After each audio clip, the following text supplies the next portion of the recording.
Welcome, welcome everyone to the 122nd edition of the Home Theater Hub. Yes, I know we're late again today. So we're trying. Look at Disco Paul. Oh, Wow. oh no! Oh Was no! was I'm, that AI from the iPhone or was that an I actual? am I am up in my game. I hear you, Let's Uh-oh. bro. let's just say that. Uh That was as I colorful tried to as get his a hold of choice of Rich beer. this week to test, but he failed me. But no, I just messaged him randomly, and anyway. So hold on. We need just to in the do spirit, Ah. non-alcoholic. The but But cherry so flavored. So you're drinking flavored water now? this is 0 calories. And it is like when I first drank a bubbly, I was like, oh, this is disgusting. But whenever I got back from one of my 5-mile walks, I was really thirsty because I didn't bring any water, and I had one, and I was like, oh man, this is delicious. Well, yeah, after walking 5 miles, anything tastes good. So Can anyway, you play your lights again? yeah, I can. We should have coordinated this, right?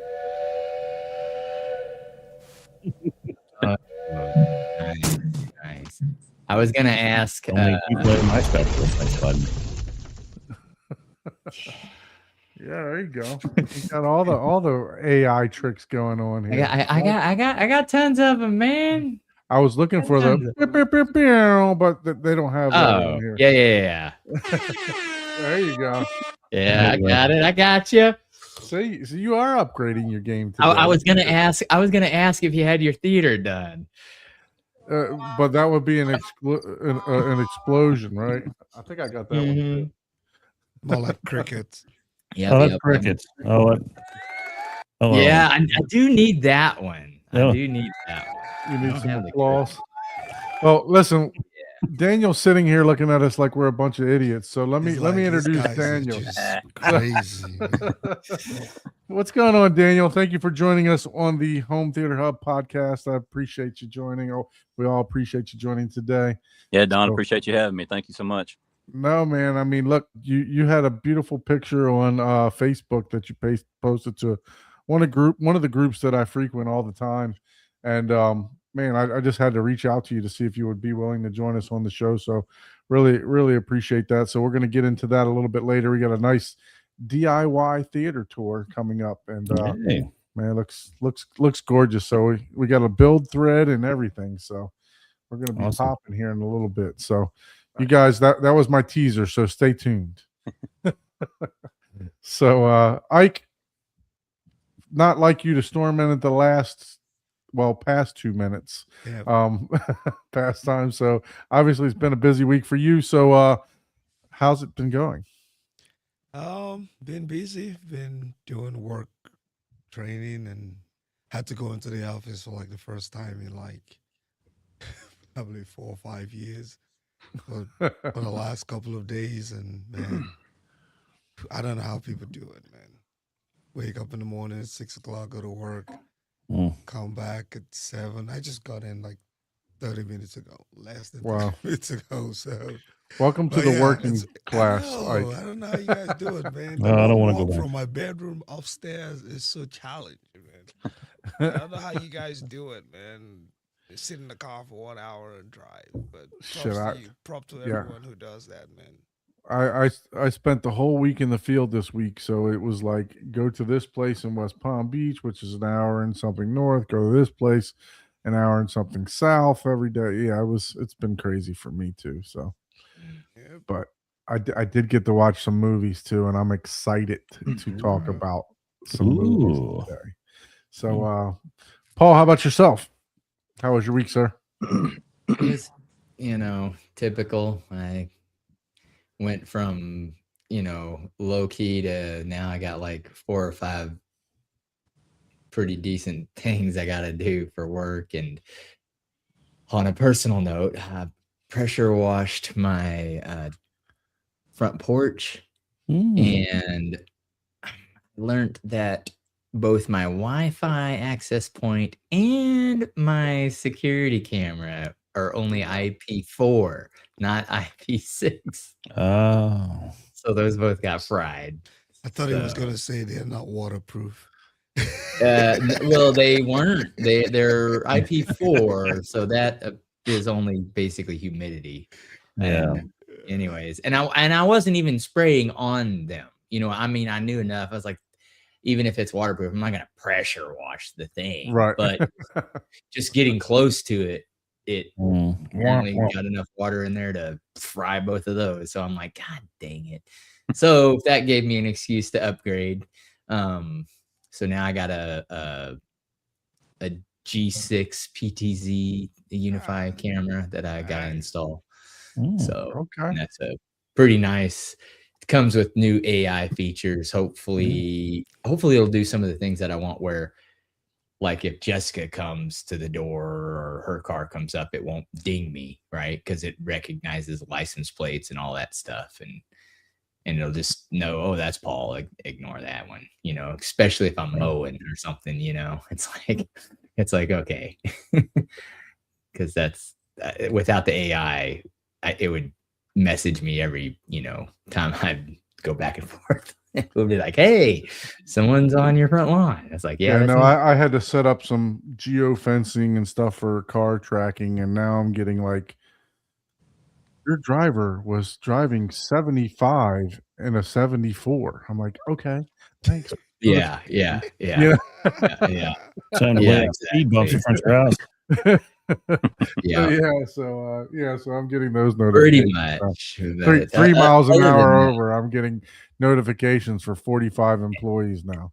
and I plan on putting up either, hopefully by the end of this month, I plan on getting some of my products online. And apparently I'm gonna have to do some friggin' fidget toys, because Jessica's over here selling, like, I think it was a bit. I think she sold $150 worth of fidget toys this week. Oh wow! Yeah. I'm like, God damn it. Gotta Fidget get those toys. printers pumping, man. Yeah, I know. I'm like, Jesus Christ, that's not what I want to. Gotta put the speaker on the back seat now. I know, That's right? not why we bought it, but hey, Got- I was like, got wait a real- minute. These are making money. No. No, some of them are pretty cool things. But So Abe was people nice like- enough to share this with us. So it's Abe a little is flower now pot. back from Oh, the lovely Bahamas. yes. Look at that, man. Oh, nice. That Yeah. must have been hard to go look at a theater in the Bahamas, Abe. I know that somebody had to twist your arm to go. Yeah, do it was- this, you know. It was tough. I worked through it, but I bared down, got it done. Yeah, that was the probably view tough. from my condo, which is right next to the job site. So not only did I see that every morning, but then I had to just walk out of my condo, walk into the building next door, and that's where the theater was. Wow. So Well, I that got was- lucky. So That was good planning, I guess. right? yeah, no, I got the builder hooked me up. Actually, I did not know I was going to get a place that good.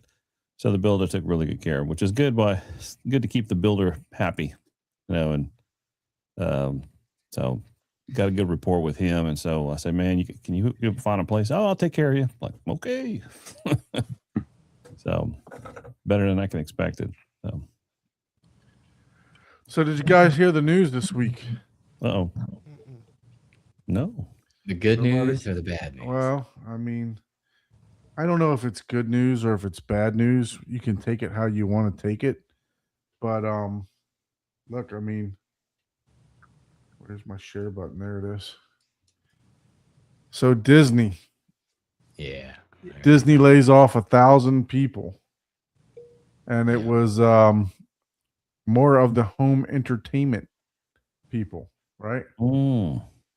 So what does that mean for us, right? What does that mean for us people who like to watch movies and like to collect physical media? Well, good news is that Sony is still outsourced, is their outsource for doing physical media. So I don't know that it's totally going to stop them, but from producing physical media. However, you may see less Disney stuff on other streaming platforms, because they're probably trying to bring it all into Disney Plus.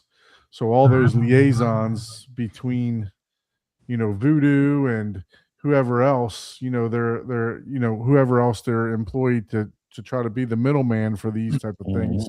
All those people are the home entertainment field that are kind of like the people that they're laying off, right? So this could be a big push that we start to see all Disney stuff come back to Disney Plus. Yeah. So that's just my opinion. I'm not saying that, but that's just what I'm reading into it. You remember back when Disney used to put them back in the vault? You remember that when they put their movies? Disney was back in the vault? juggernaut, man. I mean, Like, we're gonna put that away for a while, and nobody can watch it. Then we'll put it back in the vault. Hurry up Disney and buy was it. the juggernaut for home media. I mean, Yeah. I think I was reading something the other day that The Lion King was the most sold VHS tape ever. So it's it's disappointing to see that they've gone this way, but we're going to talk about Disney Plus here in a minute because Brer Rabbit's still very much stuck in the vault. So I don't think they'll ever let Brer Rabbit out of the vault. yeah, I'll Or give rabbit. you I'll give you this one.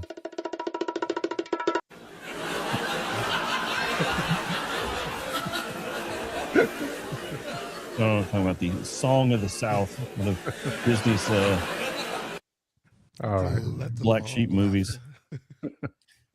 I'll give you some cheap sounds for that cheap joke. No, yeah. So seriously, what do you guys think about Disney shutting down? Their home entertainment. Yeah. The question is, when does their fiscal year end?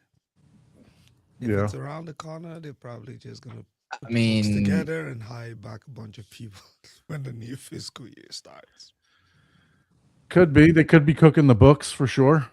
Hire a bunch of interns at half the cost or nothing, and let them do the work. yeah. Yeah. You never Yeah, know. got I any mean, opinion on that, it's sir?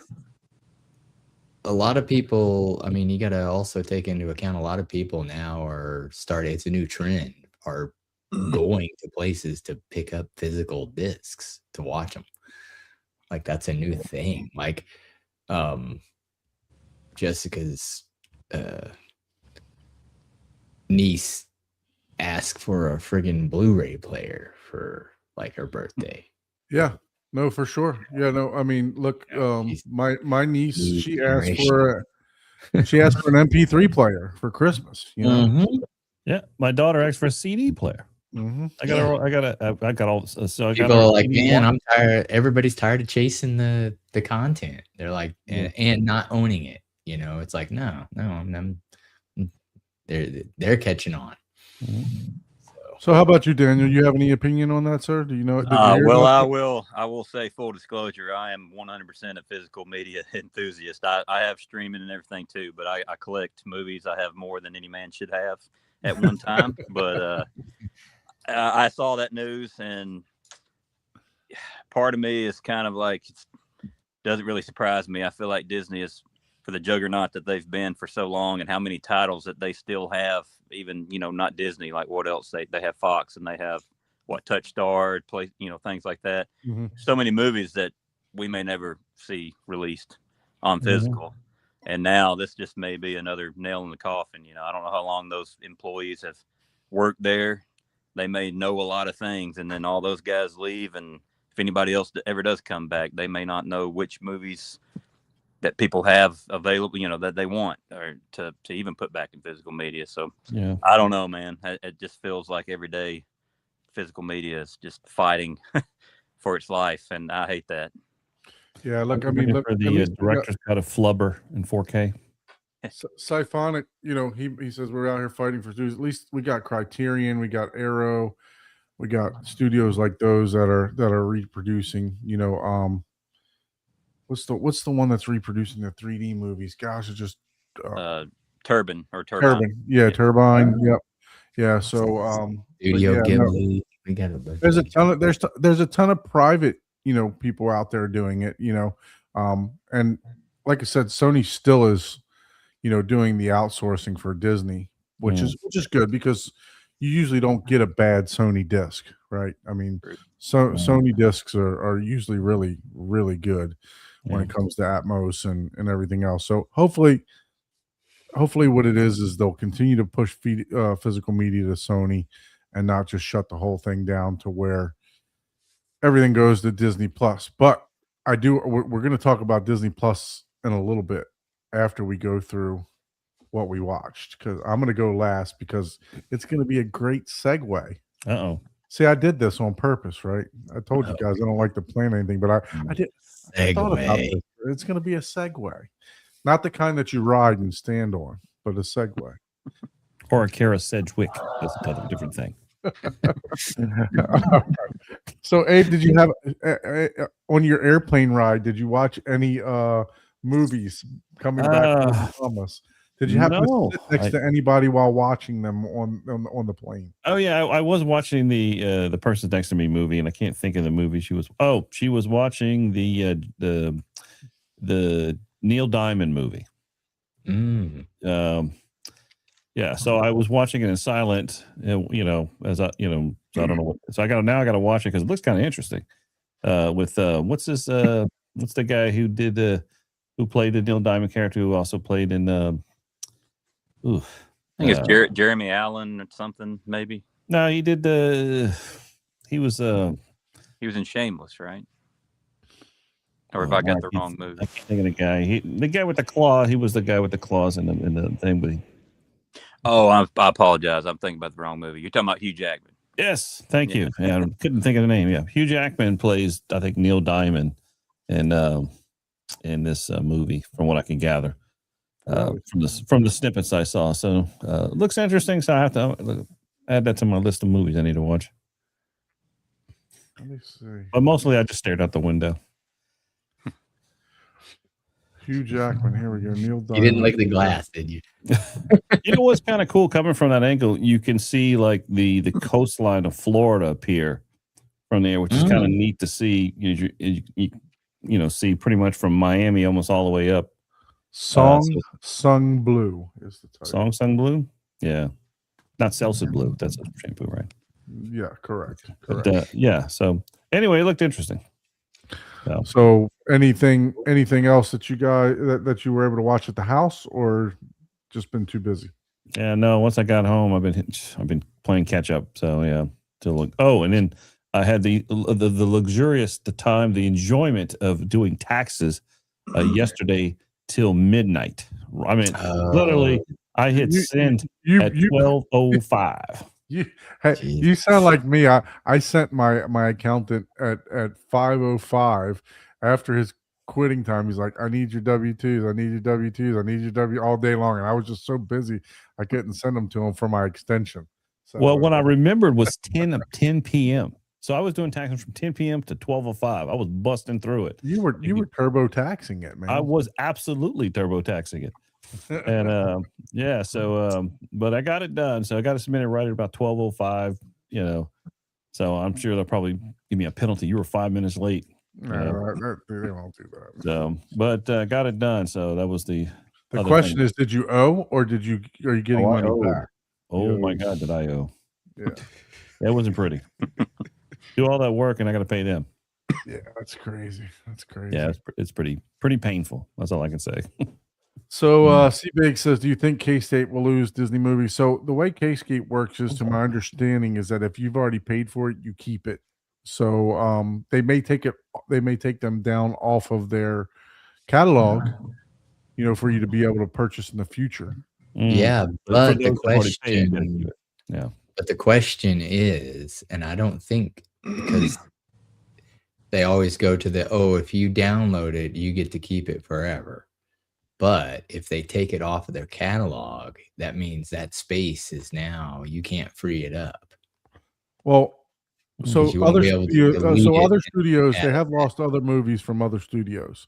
And what happens is that movie still stays in the cloud, but new people cannot see it, right? So okay. I didn't know this thing tracks every movie that you purchased or rented. Gotcha.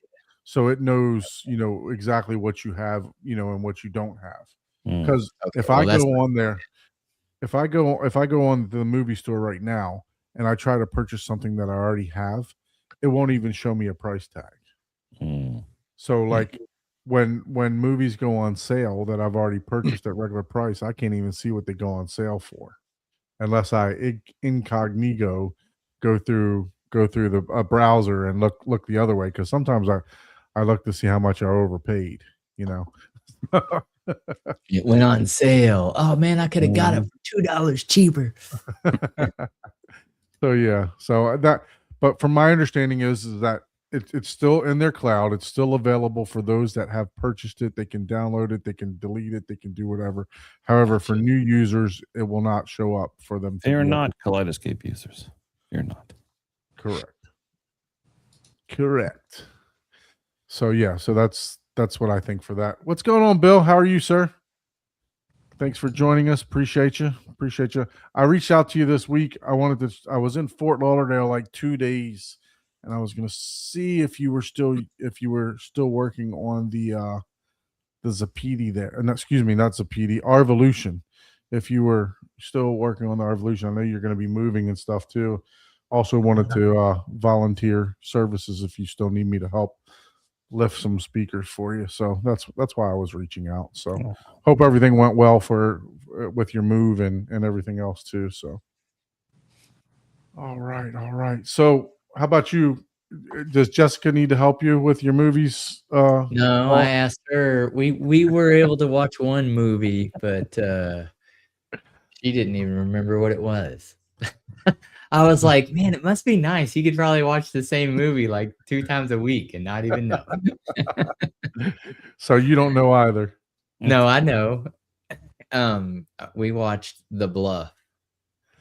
DJ, you need to stick around. Stick around because I got something for you. Stick around. Oh, boy. Bluff, huh? Yeah, the one about the pirate, the lady pirate. Oh, The lady Yeah, pirate. it's should I pretty good. Google this? What's gonna pop up when I Google this? I don't Did know you what hit her booty? your search history tracks, but The lady mine pirate will and her booty? show a movie. Oh, Can I get a cheesy Lady fly for pirate. that one? Unless I Captain say Bree? the wrong. Captain Bree, is that it now? Yeah. Yeah. There you The go. lady pirate of Captain Bree. Yeah. That's what it was. It's The Bluff. Yeah. Be bluff. And the search for her Bluff. booty. That's it. That's all we watched. It was pretty good. I mean, it was interesting. It was a good action movie, and it, Oh, okay. The it was a Bluff. good action movie for sure. What was that movie we were supposed to have a homework assignment on that I don't think none of us did? That's next week. It's going to be for next week. What It's was I can tell you. Give me 1 second I- because I knew we were going to have a theater Psycho Killer. Psycho Killer. Okay, yeah, I got to remember that. I'm glad it wasn't this week because I wouldn't have made it. Yeah, I knew we were going to Yeah. have a guest. So, I don't even know where I can't even find it. Or You but I said haven't you found it, looked this- right, Don, on let's see. Netflix or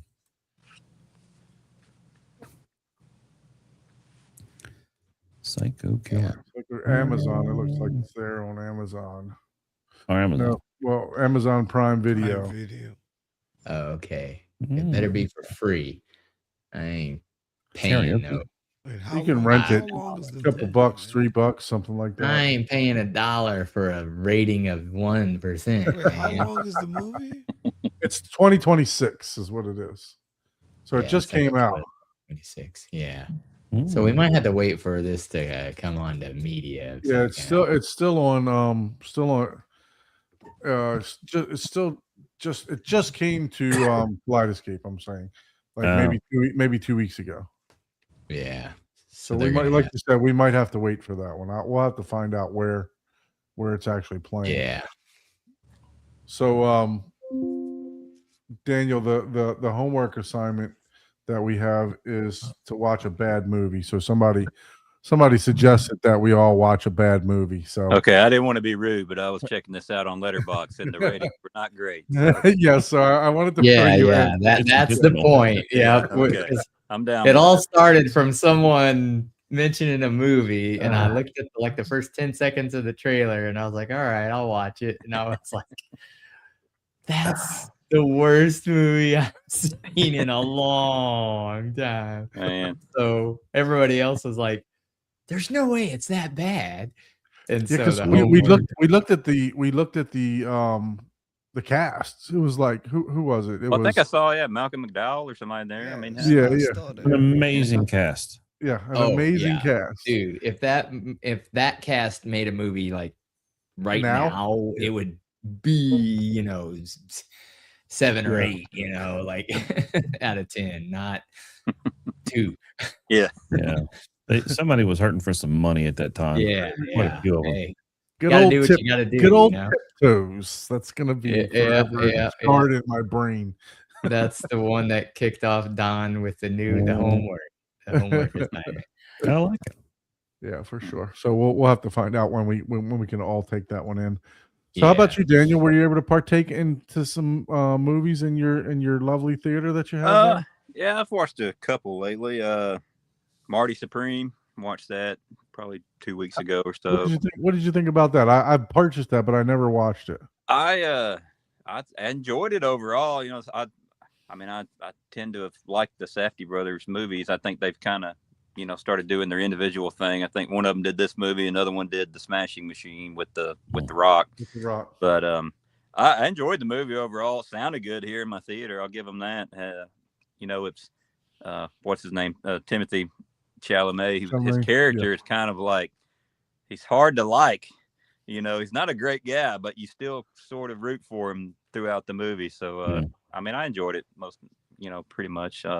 Also watched Hard Boiled in here. I have the Shout Studios release, and I was curious about it versus the new. I think Arrow just released it as well. So, I've never actually watched that movie, so I watched it probably about a week ago. Enjoyed that one too. So. Cool deal. Cool deal. Very good. Very good. So how about you, Ike? Were you able to? I know you had a busy week. Were you able to partake? I did not, but I do have a lineup of movies that I'm hoping to watch this weekend. Excalibur. Oh yeah. Oh, an HDR. Yep. I got this last week. And then Shadow Force. Ah. Shadow. The Shadow's Edge. Shadow's Edge, yeah. The It's Shadow's Jackie Edge. Chan. One of Jackie Chan's early or whatever movies that got a remake in 4K. So I picked that up. I'm hoping to watch them this weekend. Yep. Well, and I just want to say, in honor of May the Force be with you, Oh God. Here it Here comes. we go. Let's Here it see. is. I decided Finally watched this. to take in A New Hope. Ah. Oh, nice. Nice. So nice. my goal is to watch. Well, before I do that, I want to talk about Disney Plus. Okay. So I'm gonna go. Let me go to this picture. Philosophize, please. Give Philosophize. me 1 second. Yes, let me know your future thoughts. Yeah. All right. So I took in A New Hope and I watched it on Disney Plus. And I was blown away with the restoration on this 1977 film, just absolutely redone perfectly. It was unbelievable to me and my wife. She watched it with me too. She said, I cannot believe that this film is 1977, which then took me down the rabbit hole. I was like, all right, I want to, seeing how good that this is, because I've been trying to get my son to watch Star Wars with me for probably 2 months now, and he just won't sit down and watch it with me. So I was like, all right, I'm going to go ahead and watch this. And then I was just blown away with how great that it looked on Disney Plus. And Kaleidoscape was selling the whole entire system or the whole entire set for like $105 for 9 movies. Hmm. So that was a cha-ching right away, right after seeing how good it was or is on Disney Plus and how great it sounded on Disney Plus. So not only did I watch A New Hope on Disney Plus, I also watched A New Hope on the Kaleidoscape, Mm. which I don't know if you guys can see here, but Mm. Oh, Dolby Vision compared to streaming.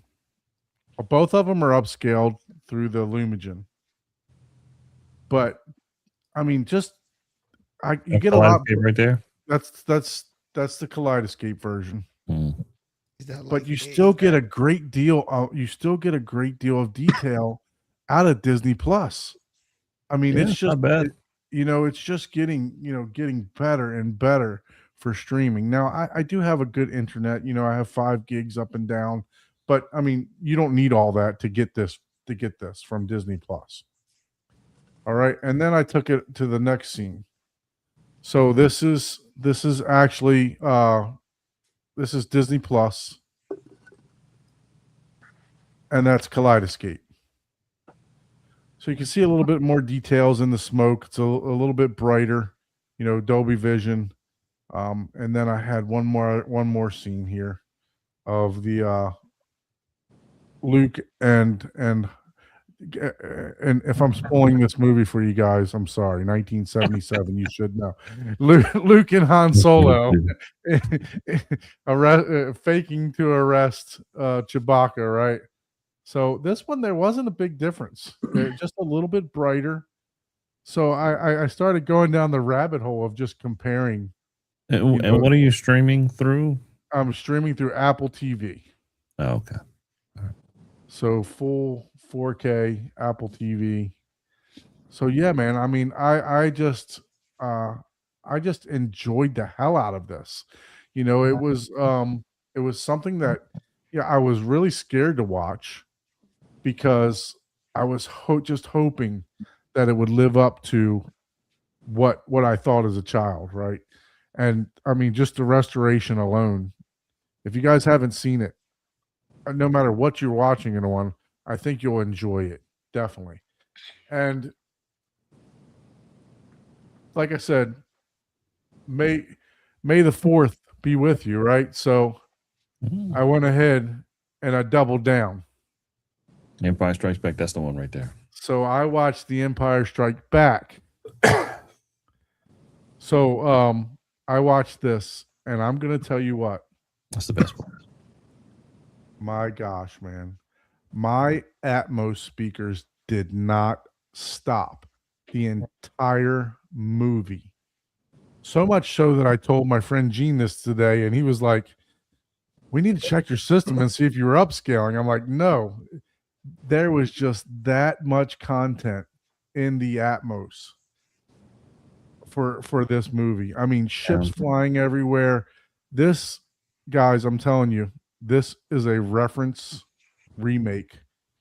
If you do not have this movie, this is a demo scene, the whole entire movie. I had ships flying. I'm telling you, stuff was flying everywhere during this entire movie. It was just fantastic. It really was. So I'm saying that make sure that you pick this up if you haven't picked up this restoration in Dolby Vision. So on the Kaleidoscape, it's in Dolby Vision and it's in true Atmos is what it's in. So I was getting 9.1.6 the whole entire time throughout the whole entire movie. So it was just unbelievable how good it looked and how the sound sounded in this. And I mean, tons of bass and just unbelievable. For a 1980 movie, how great this was. And then I just started. I'm probably about a half hour into it. So I just started Return of the Jedi right before the show. So I was watching that one.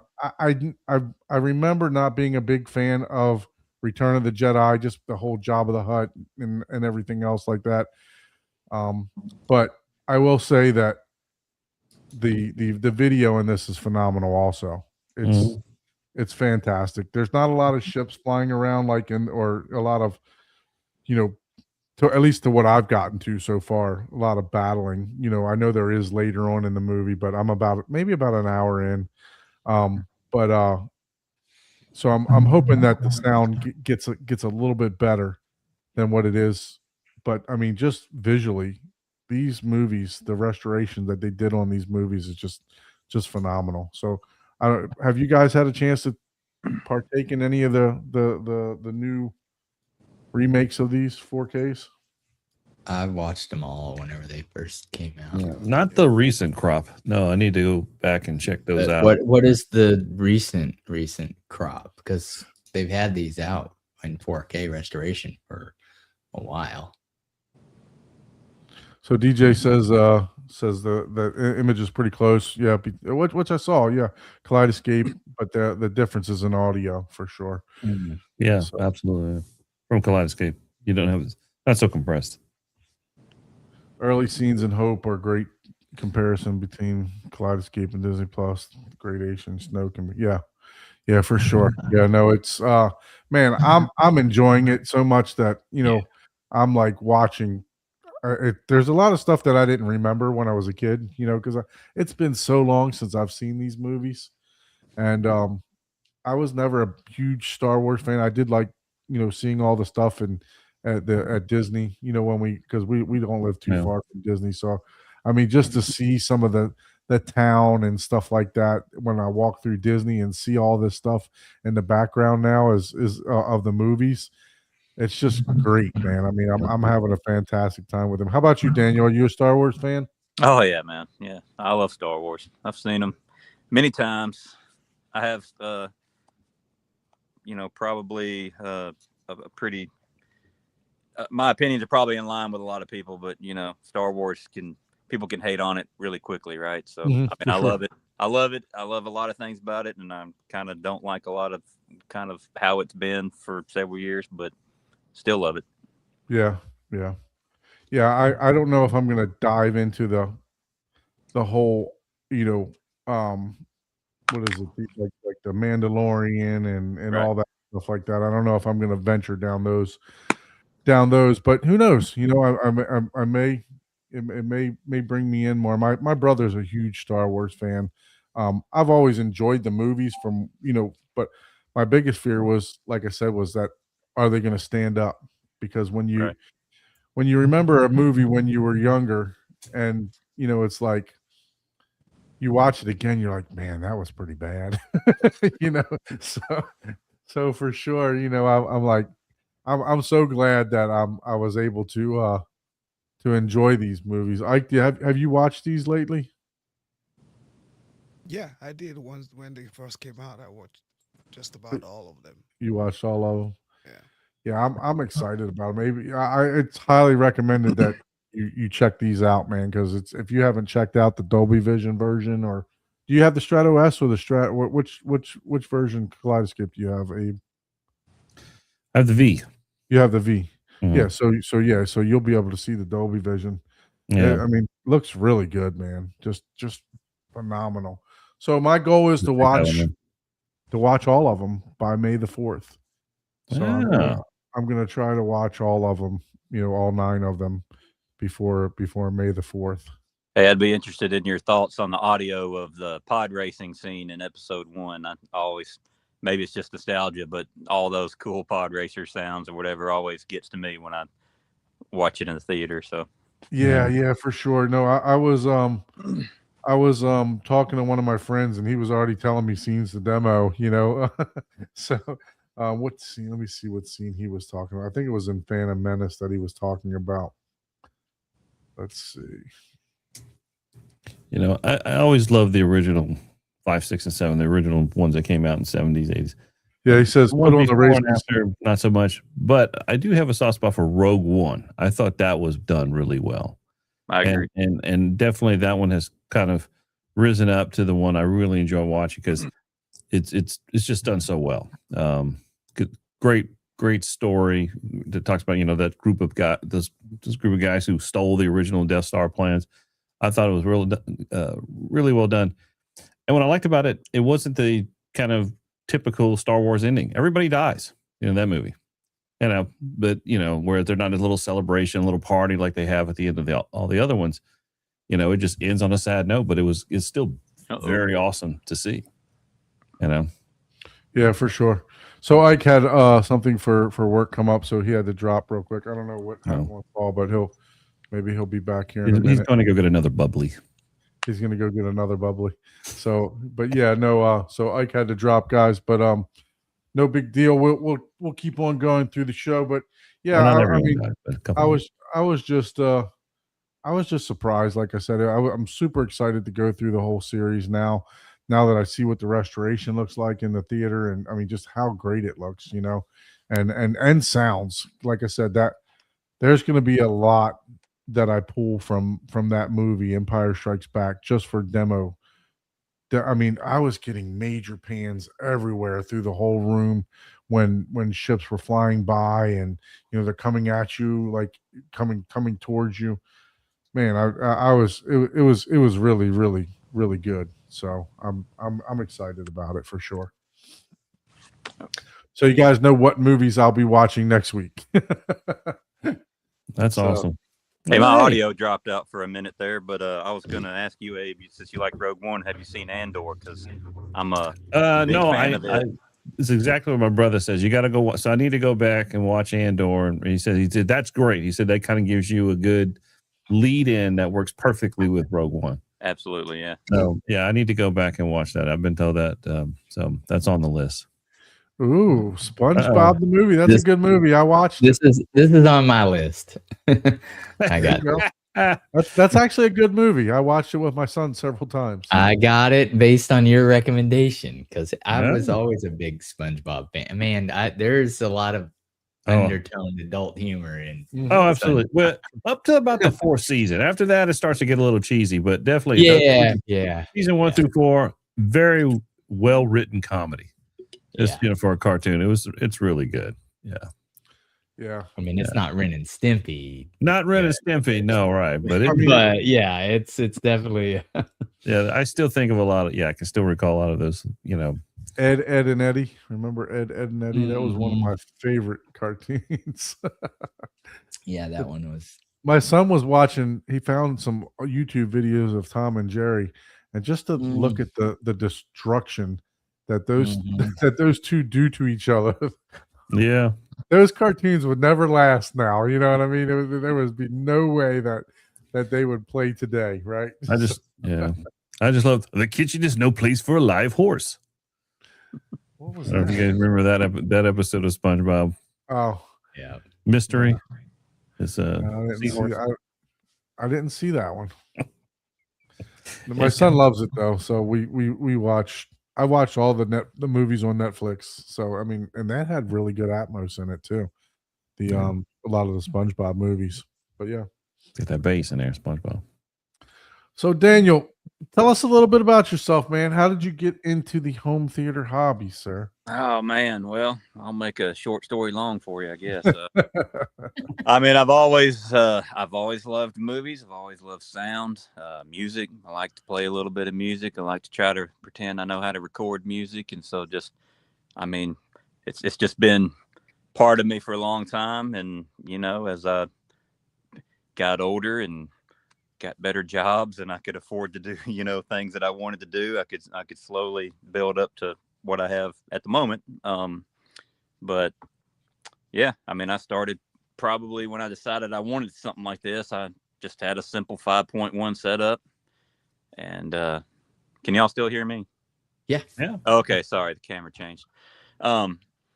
Anyways, I just had a cheap 5.1 in a living room where I used to live, and then I moved and decided to do a little bit more. Moved again, built my first theater in a upstairs bonus room, and then came back to. I've owned this place that I'm in now for a while, and lived in it moved into another house where I built my first theater, and then came back here kind of with everything that I learned in the last few years, decided I wanted to, do it a little bigger this time. So, yeah, I mean, I've always loved it. I love movies. I collect movies. I love sound, and here I am. So what was like, was there like a definitive movie or visiting someone's house or something like man. that you can remember that you're like, oh shit, I gotta build me a home theater? Man, that's a good question. So, man, I wish I had a really good answer to that, but I don't have people around me that I know of yet that have a really high level dedicated home theater. But I have a couple buddies that had some setups or something along the way that I've sat down and watched and listened to, and just the more I got into it, man, it's got kind of on the online stuff, right? I mean, I got Right. into BS and Facebook groups and all that kind of stuff, and it just once I decide I like something, it's I become obsessive about it. So I learn everything I can. I research forever, and I just wanted to do the best that I could with my budget, for over here for now. So That's cool. That's cool, man. Yeah. So like, did you used to frequent the movies a lot when you were younger, or did you? I did. I wouldn't say a whole lot, but we did. Yeah. I mean, I have memories of my family going to movies. One of my sisters, there was a dollar movie in town where they would. I remember those. Right, re-show the movies later. And I remember her. She was old enough to drive, and I wasn't, and she would. She and I would go up and watch a dollar movie. Those kind of memories. I remember some of that. So That's when the seats were all the same level, right? Yeah. they may have been. You might be right. At least in Yeah. my ours were remember two that. ours were $2 movies, and all the seats were the same level. You had to hope not to sit in front of a tall guy, right? Mhm. Or a Yeah. guy that decided to wear a cowboy hat or something like that. It's like, Yeah. Yeah. We had a wonderful, old school. It was they were all the same level, called the Broadmoor Theater in Baton Rouge, Louisiana, where I'm from, and it was right next to a Ponchos Mexican buffet. I don't know if you guys remember Ponchos, but this was like the place back in the early 70s and 80s to go eat. So we'd see a movie and then we'd go to Ponchos. It's a place where you raise the flag and they bring you sopapillas and stuff. I don't know if anybody's out there Ponchos fan, but it's got a cult following for people who remember it. But that was our thing, to go watch a $2 movie, then go to pig out at Ponchos. go pig out Poncho. So like when AMC first came out, like in the Baltimore area, we used to go. It was in the mall, right? So a lot of these movie theaters were in the mall, and they had like food courts and stuff, and they used to just let us bring food in and whole pizzas and everything else like Yeah. that. So that was the I was at the movies every weekend, man. I mean, just you'd hang out at the mall. You didn't even know what was playing. You just go there with your date or whoever, your friends, and you're like, okay, that's going to be playing in like an hour. You want to wait an hour? Or you want to see this one over here, right? So Mhm. it's so you just hang out but the thing that was cool was you bring in all your food and everything else. Yeah, they would sell candy, but they never sold like food like they do now, like chicken tenders and burgers and all that stuff. So they didn't care if you brought that type of stuff in, but Yeah. they were, I mean, shit, they were making a killing on the drinks alone, just Mhm. just 5-cent Coca-Cola that they were spending and charging you back then $5, so it was but yeah, it's it was definitely the place to hang out, so I understand, you talked about going to the dollar movies, because some of the movies I'd be like, nah, we'll wait for the $2 movies to to go see that one for sure. I tell you, that was fun. I remember that we did this. I did the same thing. I think a lot of us back who grew up in the 80s and early 90s. That was the thing, man. That was where we saw the majority of all our movies, was that dollar movie, back to back, sometimes all day long, just seeing movies there. So when you first started off, what you said you had a small system, like a 5.1. Oh or yeah, something. yeah. What do you remember some of the equipment that you started off with? Man, I'll be struggling to remember now. I mean, I had like a probably a 40 something or 51-inch Samsung plasma TV, and then I had kind of an all-in-one. I can't remember the brand. I'm totally blanking on the brand, but it was Q something was the speakers. Kef Q series. It wasn't. No, not Kef. I could not afford that. It was this was probably like everything in the box for $500 or something. Oh. Maybe. I can't think of the name now, but I actually thought it sounded pretty good for the price. But that was a long time ago. And, You didn't get it out of a white van or anything in a parking lot. No. I think it was an Amazon purchase, but Okay. yeah, that was. I knew I wanted something, but I wasn't near the level of interest that I am now. So That's cool. For sure. And then, so then you said then you upgraded to a theater that you built in like a bonus room, right? I did, yeah. So this place that I'm in right now, I bought I purchased this in 2017 or 18. Lived in it for a few years, and then I kind of went into town. I where I'm at now is nothing. There's nothing here. It's a very small community or whatever. Built a home in a neighborhood in outside of Huntsville, Alabama, and there was a bonus room just right upstairs. And at that point, I knew I wanted to try my hand at a theater of some sort there. So, kind of cobbled together one. Had pretty decent. The front stage was good, the screen, and I had JTR speakers and subs. I was able to manage that at that point. Nice. And then the rest was kind of a Frankenstein of everything else. But enjoyed that room. I mean, I enjoyed it for what it was. It was had good times in there. And then decided I still kind of a country boy. I didn't like living in the neighborhood and all that kind of stuff. So I came back to this place. I had kept it while somebody was renting it while I was living elsewhere, and then they moved on. And I came back and decided that this was the time, and else. And I don't know if it's a good time to talk about this, but my home is not a normal home. So if people are trying to get tips from me on house builds and stuff for their theaters, mine's going to be different because I live in what looks like a commercial metal building. It is not typical. It's concrete slab. It's metal frame. I think maybe what you call a red iron construction.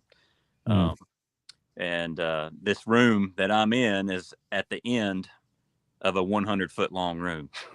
Wow. Yes. So I basically came back and built a wall behind me to enclose the theater space. And then we, built the theater in here. And I have plans to get the rest of the room back into shape, but it's just slow process.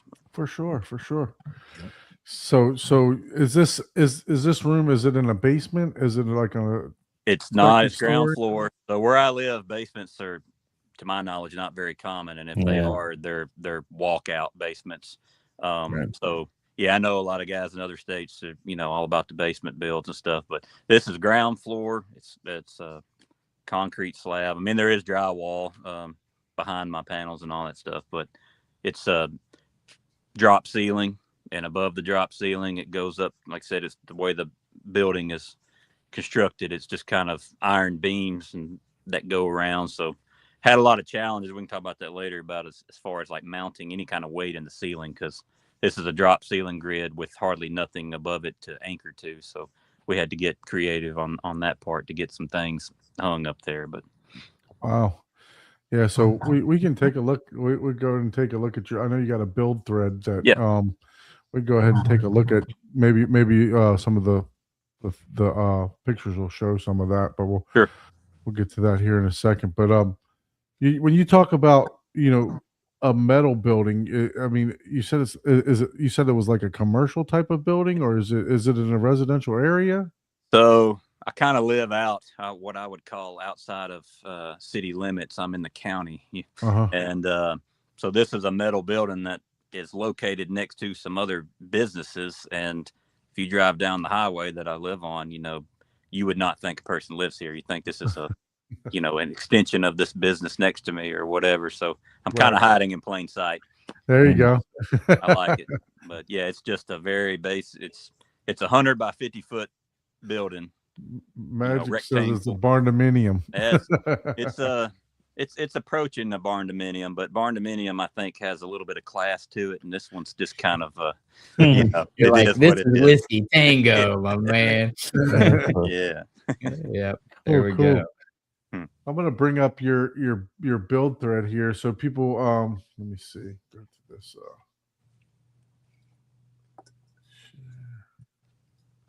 so if you're a member on AVS forums, you can look up this build thread also. It's Wildwood Cinema is what the name of it is. So you'll be able to find the home theater build in North Alabama.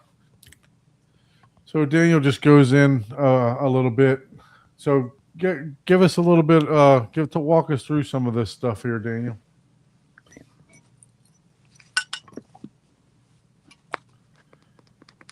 Can you still hear us?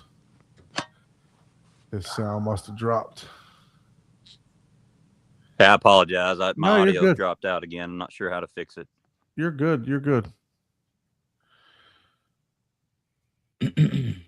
So he's going to log out and log back in. Yeah, I had that issue too when I was in last week that it would I drop. think it's just the Apple products don't work very well with StreamYard, man. I mean, Could Yeah, be. you gotta join it in Chrome, I think. If you have Chrome. Yeah, it was because it was on an iPad too. yeah, he's Yeah. on an iPad, so I'm sure he's just going to try to join back in here. But so that so far, it does look Like a So commercial. he had- very commercial. be very aware of his cable runs and stuff like that, because obviously it looks like above the drop ceiling, that's the return. Well, Yeah. I imagine it's a steel building, so there's probably that's all suspended, and all the all that ductwork is Yeah. there suspended on cable or some type of cold roll channel. Can y'all hear me? Yeah, we Yep. could hear you. Okay, so guess- I don't know. Seems like I don't know, every 30 minutes or something, my audio's dropping out. I had to jump out and jump back. Every time, like, because I remember, like, every time that we sometimes that I'll share my screen or I'll share, it seems to happen with the iPhone, Okay. iPad people. So Yeah. if it happens again, just log out, log back in, no big Okay. deal. Sure. All right, let's back up like 5 minutes. I didn't. Yeah. Repeat that. Yeah. So basically, you can see Daniel's build on. It's called Wildwood Cinema, right? So if you could just talk us through this here. Is this the beginning stage of what the room? That's right. So moved back to this place. So that's essentially where I'm sitting right now, is right there, kind of in the middle of that first picture. So we that's blurry there, but that shows you before I piled all of my stuff back in that 100-foot room and made it look terrible. That's the whole 100-foot room right there. And then in that picture, if I turned around, you'd see that the first picture up at the top. So that is the area. You kind of see that crack, that line in the concrete there on next to that column on the floor. That's essentially where the wall is that we added. That provides it's the back wall of the theater and the entrance to the theater. So we built everything basically from that point to that wall back there. I want to know if this tube TV has a VHS hook to it or not. Man, my brother-in-law did me a solid. He found that on the side of the road one day, and I had told him I might be interested in hooking a GameCube up to an old TV. And there was a certain year of TV that I can't remember the cable, the composite cable or whatever it was called for the GameCube. Mhm. And man, he found one of those and grabbed it for me. So what's the dimensions of the we know it's 100-foot long, but Right. How wide is it here? This part that you're seeing is it's approximately 17 feet wide. I think it's like 16.9 or 16.10. And then as it goes to the other end of the room, which I have a bar and a music stage area there. It's just not show worthy at all right now, but that opens further up. 20 something feet there on the other side of the room. But yeah, So back here. Yes, that's right. Very good.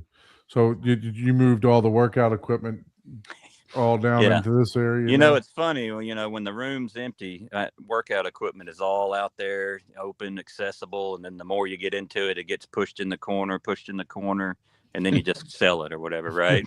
right, Yeah. right. Yeah, Yeah. like my wife's Peloton that's been sitting in the corner for the past 4 years. Yeah. So, One of these days, man, I'll be back at it. and this is, I guess you got a little creative here with some rendering software in the next. Yeah, those pictures are pretty terrible. It's very dark, hard to see. But that was my first iteration of me using a free online 2D, 3D designer thing. And further on in the thread, you'll see some pictures that represent way more accurately what it turned out to be. But yeah, man, I enjoyed. I had a very long planning phase before construction ever began, so I was able to, pretty much nail my measurements before we ever started. So it was good. It was a cool tool to use. I think it looks fantastic. Especially Yeah. this picture here, you Yeah. did a good job getting everything spaced nice and together, and Yeah. looks really good for for putting all this stuff together yourself, for Yeah, man. sure. Now, I will say full credit to, I don't know if y'all know Stephen Smith, Sure. home theater guru, right? Mhm. So I reached out to him, and he helped me with the speaker layouts. I think you'll see some snapshots down below of his drawings that he sent me. So yeah, very reasonable. He's a great guy to talk to. He was very open to me. Like I said, it took me a long time to get this build done with my work schedule and everything, but I could ask him a question along the way. Even a year later or whatever, I'd just jump on and be like, "Hey man, I just got a question about this." And he'd be right on it, help me out. So definitely I appreciate his help and helping me plan out. He did the distances and where the speakers would go and everything. So I appreciated his help a lot. For sure. I know this is a service that he offers just to do the design right. Mhm. So, and I actually offered to have him on the show. I reached out to him. I was like, "Hey, Steven, you want to come on and promote?" He said, "Man, I got enough business that I can't even keep up." So, but yeah, no, I've known about him doing these designs for quite some time. Yeah. He does pretty good on the drawings here. So. Mm-hmm. Yeah, not bad. So this was all these were done by Steven there, and then I think Right. we'll go through the list of your equipment and stuff later on. Yeah, But sure. got some advertisements here. Let's go down further to where we got some more renderings here. Yeah, Right. it looks So like they're still a little bit dark, but Yeah. the renderings I think I still found look out a little bit later better. that program, if there's no windows in that room, right, in the theater, and the ceiling's on there, and it tries to emulate light, so it makes it very dark. So I found out later that if you made the ceiling disappear or whatever, then it would brighten the image. But whatever. Look, the details in this thing. That's a JVC, right? That's right. Yeah, looks phenomenal. I like the What way program was that? So I hesitate to recommend this to people unless they just really want to have fun with it. But I think it's called Sweet Home 3D. And like you just pointed out, that looking like a JVC projector. One of the things I did was I would find pictures online and save it, and then I would import them as textures that I could put onto a blank shape. So basically the projector, I made a box the size of a JVC projector, and then I textured the picture of it. That's correct. Yeah. So there's a lot of extra work there, and there may be, other programs that handle that way easier, but that's just the way that I stumbled into it, and I just committed to this program and went with it. But, that's cool. He did a great job, man. I appreciate the level of detail on that is crazy. Even got the light patterns for the sconces and everything else like that. So another cool thing about using a program like this is kind of how now you see it's like all the panels are off and you see all of the DIY treatments that are behind the fabric. So it was cool to set kind of layers or whatever you want to call them, where you could turn off a layer and say, well, one click and now all the fabric's gone. It shows all the treatments. Right. Yeah, you that's know, cool. that kind of thing. That was handy to use along the way too. So That's pretty cool.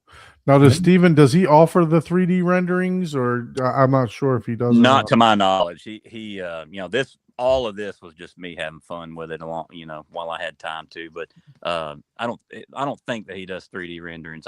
He just mainly those ones that you saw above that were from him. I think that's his standard drawings or whatever. After you know, you'll talk to him and provide measurements and, you know, tell him what you want to do, and he'll work his math and his knowledge, man. He'll show you those drawings and tell you exactly what you should do. So it looks like you did some framing out. I guess all this is like new 2x4s that were between those Mhm. columns right. and stuff that you had up further there.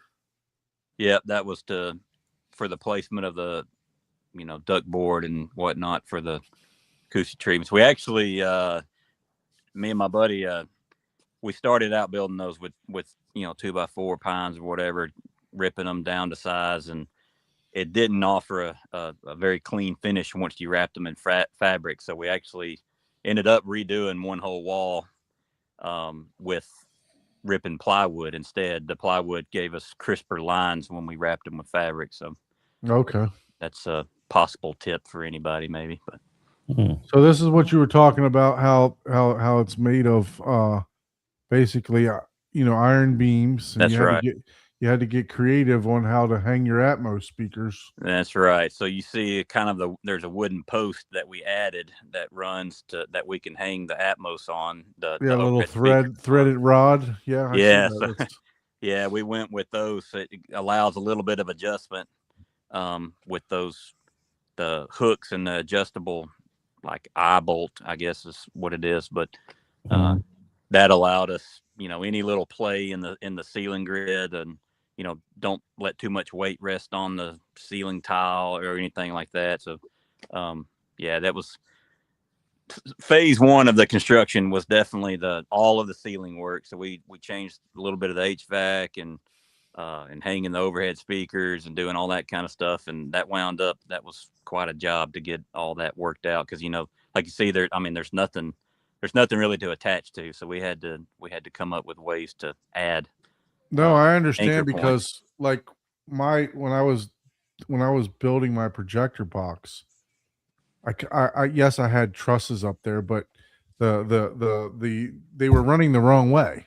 So Right. I was kind of like free falling, just like you are here, right? So Mm-hmm. I had to figure out how to attach them, and then I built from the top down, kind of like you did. Yeah. For my whole projector box. So I understand this. This was definitely very creative. So my question is, I saw what subwoofers you have. In case somebody else didn't see, have you checked these threaded rods up here to see to see what's going on with them, since you've been Well, pounding you those know, RST? What's the height to the metal beam, and then what's the finish height of your theater? so the finished height is 9 feet from the ground floor up to the Drop tile? yeah, the ceiling tile was already set, and to move that, like, I mean, I would love to Yeah. have a taller ceiling grid if I could in the theater. If I could if I'd have been able to push that up to 10, 11, 12 feet, that would have been great. But So you man, probably like 12 feet to metal beam, or so it's kind of angled, right? So on the far side it'll be shorter than the other side. But Okay, yeah. So this is an angle roof. you know, if I had to guess, ground floor to the shortest side is probably, oh man, maybe 14 feet, maybe, and then maybe on the Okay. other side, maybe up to like 18 or so. I can't remember Oh, how okay, sharp okay, the gotcha. incline is there, but Gotcha. All right. Yeah. So that's the Atmos, and I guess that's the custom panel that you made for the Atmos there. we did, yeah. So instead of using the old ceiling tile, which, you know, in this picture everything's still white ceiling tiles, which we replaced with black, but we just use kind of like a thinner, I don't remember if it's 1/2 inch or what, or 3/4, but kind of a finished plywood. We cut them into ceiling tile sizes, routed out the space for the speaker to go in, and then you can kind of see the bolts on either side of the speaker where it goes up through the wood, and then you see the eye bolts that you saw in the overhead. That's them secured. So that way, basically, it's hanging on the post above the ceiling. It's not putting its weight on the grid or anything. Right. Yeah. On this metal. That's And right. this stuff is super flimsy. If you Yes. haven't never worked with that before, you can't put hardly any weight on it at all. Yeah. And actually the when you drop the ceiling tiles in, that's when it actually gives it more structure, right? So It Yeah. does. You're right. Yeah. Everything Yeah. kind of friction wedges kind in. of like building a cabinet, right? And then you put that it'll wobble back and forth until you put that piece of cardboard backer on there and it actually holds, Crazy how that works. Yeah, for sure. So we kind of had like a little discussion about this before. So this is duckboard for those of you that don't know, and I know Steven's a big fan of using duckboard for the absorption portion. But I can tell you what, it's difficult to find this stuff unless and we spoke about this, that unless you know somebody that unless you know somebody that's an HVAC guy or whatever, that stuff's just not readily available at Home Depot. Because I've looked at Home Depot, I've looked at Lowe's. So how were you able to come across some of the stuff, Daniel? Yeah. So if I remember right, that brand is Certainteed. I think that's right. Yep. So that was what I was. I was trying to find that. I was looking online. It's hard to even find a place to order it online. Then if you do, it's crazy. Which Certainteed is not cheap to begin with, but I did. Luckily, I know a guy who is who owns HVAC business, and so I spoke with him, asked him, is there anything he could do, and he was able to line it up where I could go to a local HVAC supply shop, and he had talked to them ahead of time, and I went in there and basically, I paid for it myself, but used his basically invoiced to his business, but I paid for it type deal. Hope I'm not telling on myself here, but that barring, I don't know how you would find that.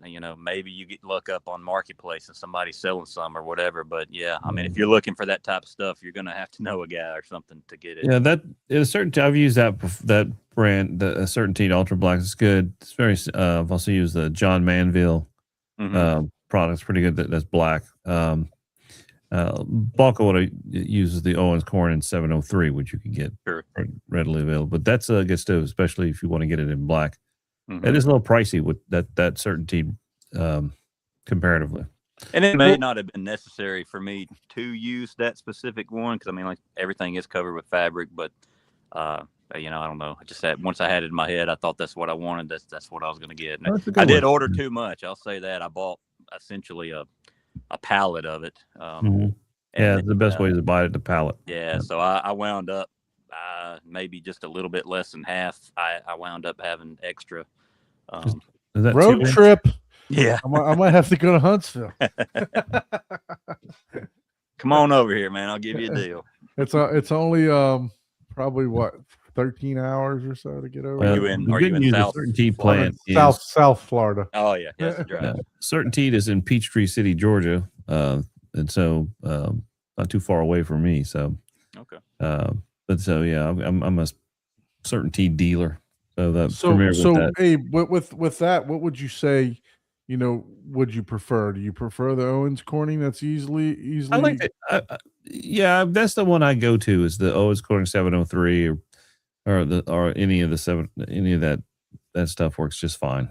Yeah, because I do like the John Manville product. The Owens Corning, it does have a more of a rigid like feel to it, right? It's got the hard edges and stuff like that. Well, yeah, then you can resonate. Well, what I like about the 703 is that the density is consistent. It's a very consistent density across the board, so it's predictable. There's been enough people who have done acoustical analysis on 703. What 1 and 2 inch and 4 inch, 6 inch version of that stuff do.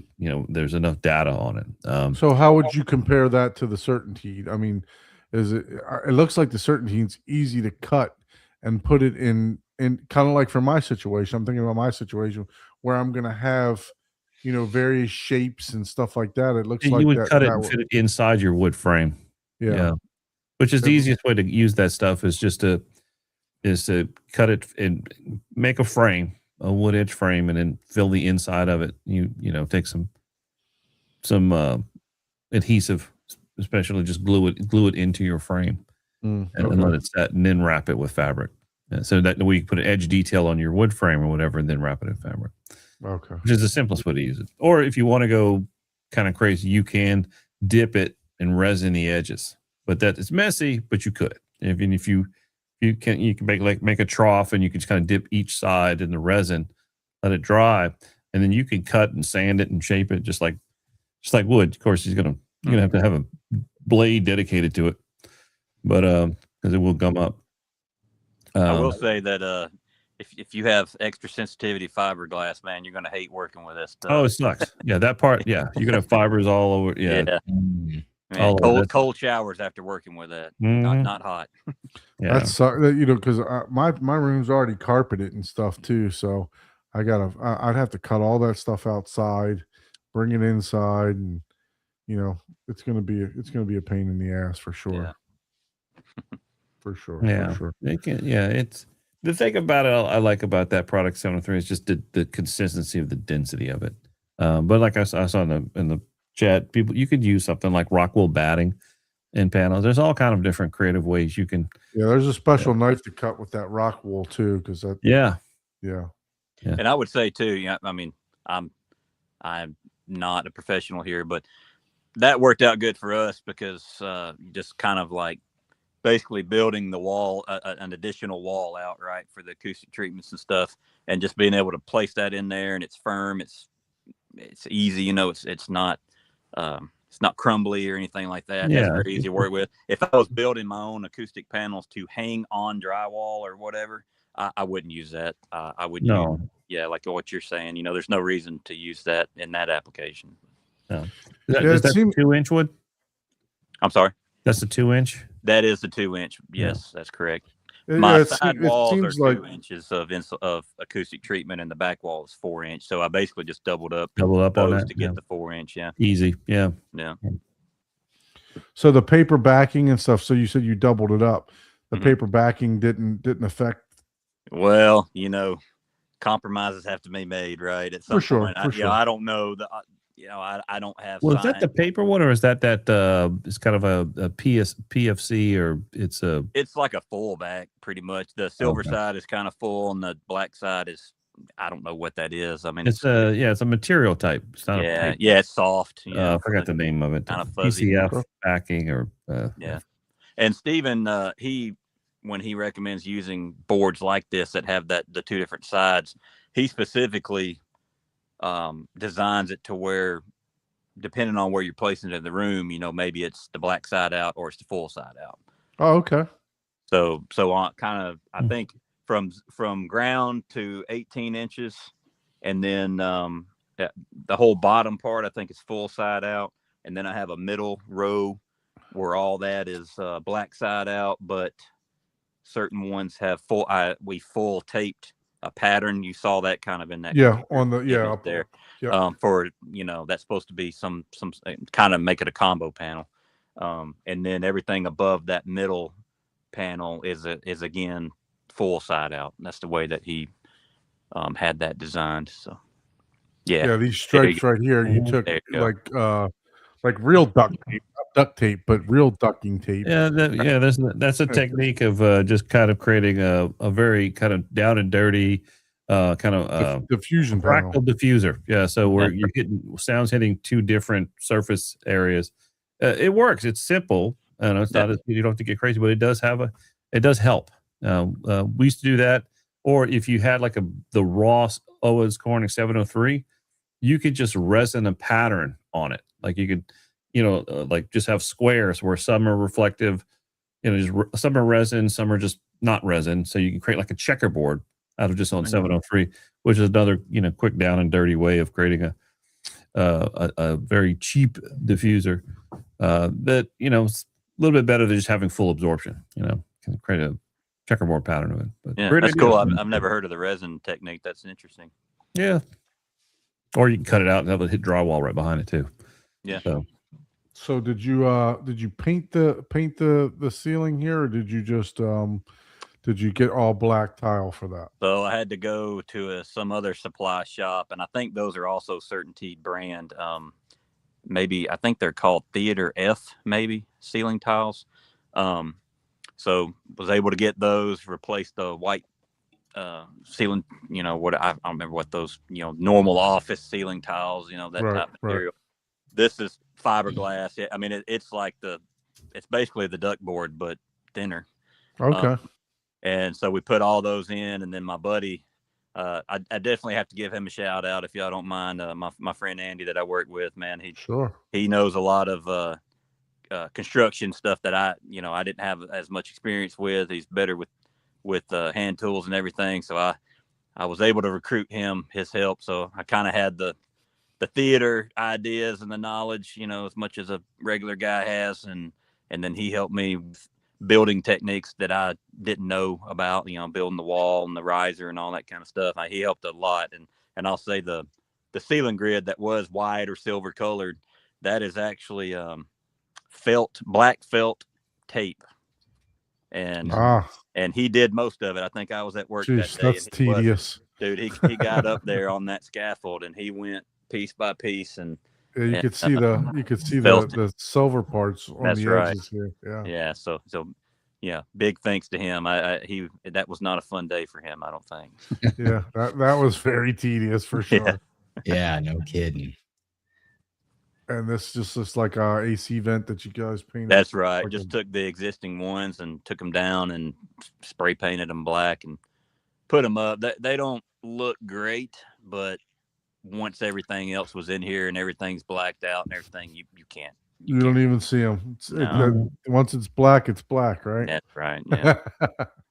And then it looks like you got some diffusion panels. What is that? Vicoustics? It is. I had those. Some of the stuff I carried over from my first theater when I moved back, I had some of this stuff already. So those are Vicoustic. Is it DC3? I think is what it's called. Yep. So I had those, and I don't know if you can get them this way anymore, but I think they come for like 4 to a box now. So I got them off of a German music store site. Started with an H. I can't think of the name right now. Is it like a resin foam? Is that what it is? It's glorified styrofoam, Yeah. but Okay. they're not cheap, but I don't know. I wouldn't recommend just building your own 3D diffuser and just slapping blocks together. Right. Yeah. I mean, No. there's math to that. So these supposedly follow whatever rules. So Yeah, Vicoustic's one of the companies that actually test their panels and stuff like Right. that, right? So definitely can trust them for sure. mhm. Yeah, like you said, those I think when I priced those out, like a box of 4 of those was like $1,000. That was wow. a couple of years ago. So they're I will not say I like- got a deal on them, and I'm not, like I said, I don't know if you can order them the way that I did. I probably bought those probably about 5 years ago now. And even with having them shipped over, and I think I had to pay a little extra when they were delivered, but it still came out way cheaper than I thought. But that may not be possible to do that anymore. Yeah. So this front wall is typical Steven design with the angles. That's right. With the angles on the front here, which I like. I do like it the way that he does that. I thought about doing that in my room for also, to get the left and right speakers angled in, to the listening position. Sure. Yeah, for sure. Yeah, So, I trusted the process with that. I know, like you said, he's a big advocate for that. So even though my first theater was not an acoustic transparent screen, so I came over here and I knew I wanted to go that way. And so once we talked about the wall, I mean, obviously the two side the left and right are not behind the screen, but he was all about doing it that way. And I mean, I don't know. I don't have a whole lot to compare with, but I think sure. it sounds great. You know, You get a good. Do you listen to music at all? I do. Yeah, I have it. I've got some like Blu-ray album like Concerts and stuff they're like not that? movies, right? There's no video. I've Right. ordered some of those where they've been like remixed in Atmos and stuff, and I look forward to listening to some of that in here. I just watched that A24 Stop Making Sense. I don't know if y'all heard of that, but it's I heard of it. concert, Yes. Yeah. movie of was it Talking Heads, I believe. Yep. Oh Yep. yeah, yeah, that was a good one. I lost my audio again, man. Sorry. No, we still hear you. I think he can't hear us. Is what happens. Oh, So I don't know why we didn't switch. Bear with me. You're all good. You're all good, man. Just jump out and jump back in if you need to. You can hear us. So yeah, no, this is look, I've been following Steven for a long time on his channel and YouTube and everything else that he's been doing. Okay. Can you hear me now? Yeah, we can hear you Oh now. man, I apologize to everybody. Nah, it's all Dealing good, with man. this every So- little bit. Look, we can't, we don't claim to be the most bestest podcast on YouTube. So it's we work with what we got, man. So No. it is what it is. But we appreciate you having the patience to keep coming No, back. no problem, man. Let's keep doing it. Yeah, I have talking about the music stuff too. I have a we can talk about this a little bit later too. It's kind of a tip that I learned to get a lot of demos on a hard drive that is connected to my NVIDIA Shield Pro, and I run it through Kodi. And instead of having to, bring a disc out, and which Kaleidoscape helps, I'm sure, a lot with that. But Right. Mhm. instead of going and grabbing a disc, putting it in, trying to find a scene I want to show people, well, I've got all this stuff downloaded that are lossless quality. I can scroll through, play it instantly, and some of that is music demos too. So I've tried those out and really enjoyed them. Yeah, for sure. Yeah, I mean, some of the players now, like the Zune, the Zune, and the R Evolution, they have now to where you can run scripts and stuff just like the Kaleidoscape is, to where you can have your demo stuff set up in a certain fashion too. Nice. So. But yeah, no. So yeah, like I was. So do you get a good sound stage? From the angled speakers like that. I mean, I feel like I do. Like I said, this is my second attempt at a dedicated home theater, and to me, it's a large step up from what I had before. And man, I'm enjoying it. I mean, yeah, you can always chase better, right? But I mean, my experience, I'm having a lot of fun in here right now. So. Yeah. So you guys can see what I'm speaking of. I like I said, I've been following Steven for a long time on his channel, on his YouTube channel, on his on with builds and stuff that he posts on his Facebook and everything else like that. And I mean, all the designs that he does are really, really nice. And I'm like, I literally was considering doing the same thing here, but I did want to get the biggest screen that I could get, right? Sure. So when you do this, you either got to build some brackets off of the here to you can still do it, right? You just have to flatten some supports out. You can flatten them out 45-degree angles or whatever on the latter part. You know what I mean? So I totally agree with you on that, and I would add too that so I wish my screen was bigger. This is 135 inch. 2.35 to 1 aspect ratio. I would love to have a larger screen, but the JVC projector that I have, the throw distance, everything, the way it worked out, that I was not ready to go higher in projectors. I kept the one that I had. I mean, that was a very large purchase for me at the time when I got it. When I started out many eons ago and building theaters, we used to angle the sides in a lot too, because back then we were doing, projectors were quite not as powerful. We used CRT projectors back when I started, so a lot of 16:9 before we started really jumping into doing a lot of scope theaters. So we'd have, you didn't have a lot of room for a screen, Right. so you kind of angle those in. But as the screens got larger, we went to just, flattening those screen walls. But I do like having the baffles, just like you did, having kind of inside the room, being able to walk behind it, place your stuff, get it just the way you want it. Right. But Yeah. So yeah, totally get it. It does limit your screen size, It does. Mhm. Yeah. but we'll flatten it out and we'll just tow the speakers in behind the screen because now the screen is getting wider. Just Right. tow them in. I think it really like I said, I got a good projector. It's the NZ7, the RS2100 JVC. Cool. I mean, Yeah, it's a great projector, but what I was told from various people was the throw distance, and for that projector, don't get me wrong, excellent projector. I love it. for but sure. It's not probably going to, it's not going to do a 180-inch screen or whatever very well, to my knowledge. You're Right? gonna it's starting to You- get thin at that point. You Right. can probably get away with a 150. No Well, problem. max. That's If what I with was told, max. Complete and- controlled light, Yep. dark. Right. Yeah. Right. Because I have the NZ8, so Okay. mine's not much, and I have a 160-inch screen, and you saw the image that I just put Yeah. up here, so it's Well, You know 130 is what your great throw for a distance is? JVC. so my throw NZ70 back. distance is 19 and a half. Okay. All right. So look, I mean, you can say the throw when you go to these websites and everything else. What I did was I got a table. I have a dining room. Like as soon as you walk into my house, and what I did was I literally measured from the front of the projector and shot it on a huge wall, right, like directly across. So when you walk into my doors, I got my dining room here off to the left, and I got a huge foyer that with like probably like a 10 and a half foot tall wall by like 22 23 feet before I get into my kitchen and my living room. And what I did was I measured out the projector to 19 and a half feet to where I knew where my throw distance was going to be.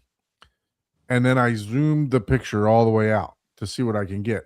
And I'm telling you, I got way more than what the websites were saying and everything else.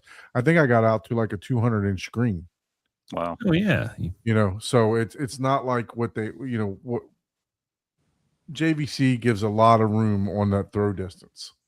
I think it's just, the larger screen, you're going to start dropping lumens and stuff, right? So yeah, for sure. It's just, it's all what it's all how bright do you want it? Right. Obviously, if you want HDR and right. everything Well, else like balance that. of the lumen output, the gain of the screen, the throw distance. Mhm. That all calculates how many foot lamberts you're getting off of the screen. But sometimes just moving the projector closer, as long as you have the zoom range of it, you can gain back some of that light output by just putting it a little closer. Mhm. So it's all a balance. Yeah. That's right. For sure.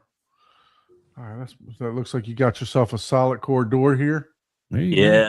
Yep. I got some further threads information later on about the door, and man, that thing, we built a monster, but it was very frustrating, but we got it. But yeah, that's I found that at a local basically a lumber mill that also has some products or whatever. So I think that it's not probably not the biggest door ever, but I think that is 100 pounds, I think. That's it over here on the left hand That's side, right. right? Yeah. Let's say Yeah. bigger than like a standard 1.75 inches. Is that like 2 inches or 2.25? I can't It's remember. I bigger than almost that. want to say that it is still only 1.75 inches, but I Is it could be 1.75? wrong on that. Yeah. Which we added 4 inches of acoustic treatment on the inside of the door, and then I have kind of a Wow. padding thing on the outside. Any type of door seal, like mortise into the bottom rail of the door? Yeah, I'm blanking on the website, but it's oh man. Anyways, they sell. Trademark hardware? Kinetics. No, I can't think of it right now, but it at the bottom it's like automatic bottom. Yeah. door Yep. bottom, Bottom. Zero International? Like a, No, I still Yeah. can't think of what. I'm sorry, I can't think. But It's all good. yeah. yeah, so that's Well, you on got the an bottom. automatic door bottom. When you close That's it, it has a little guillotine It comes thing that down. gets the threshold down. That's right. And then Yeah. I haven't actually added the frame seal. around The door it. stop? But I'll do that at some point. But I mean, frankly, right now, and you close the door, there is no light coming through it. So we custom built the door frame and everything. So we just added thicker.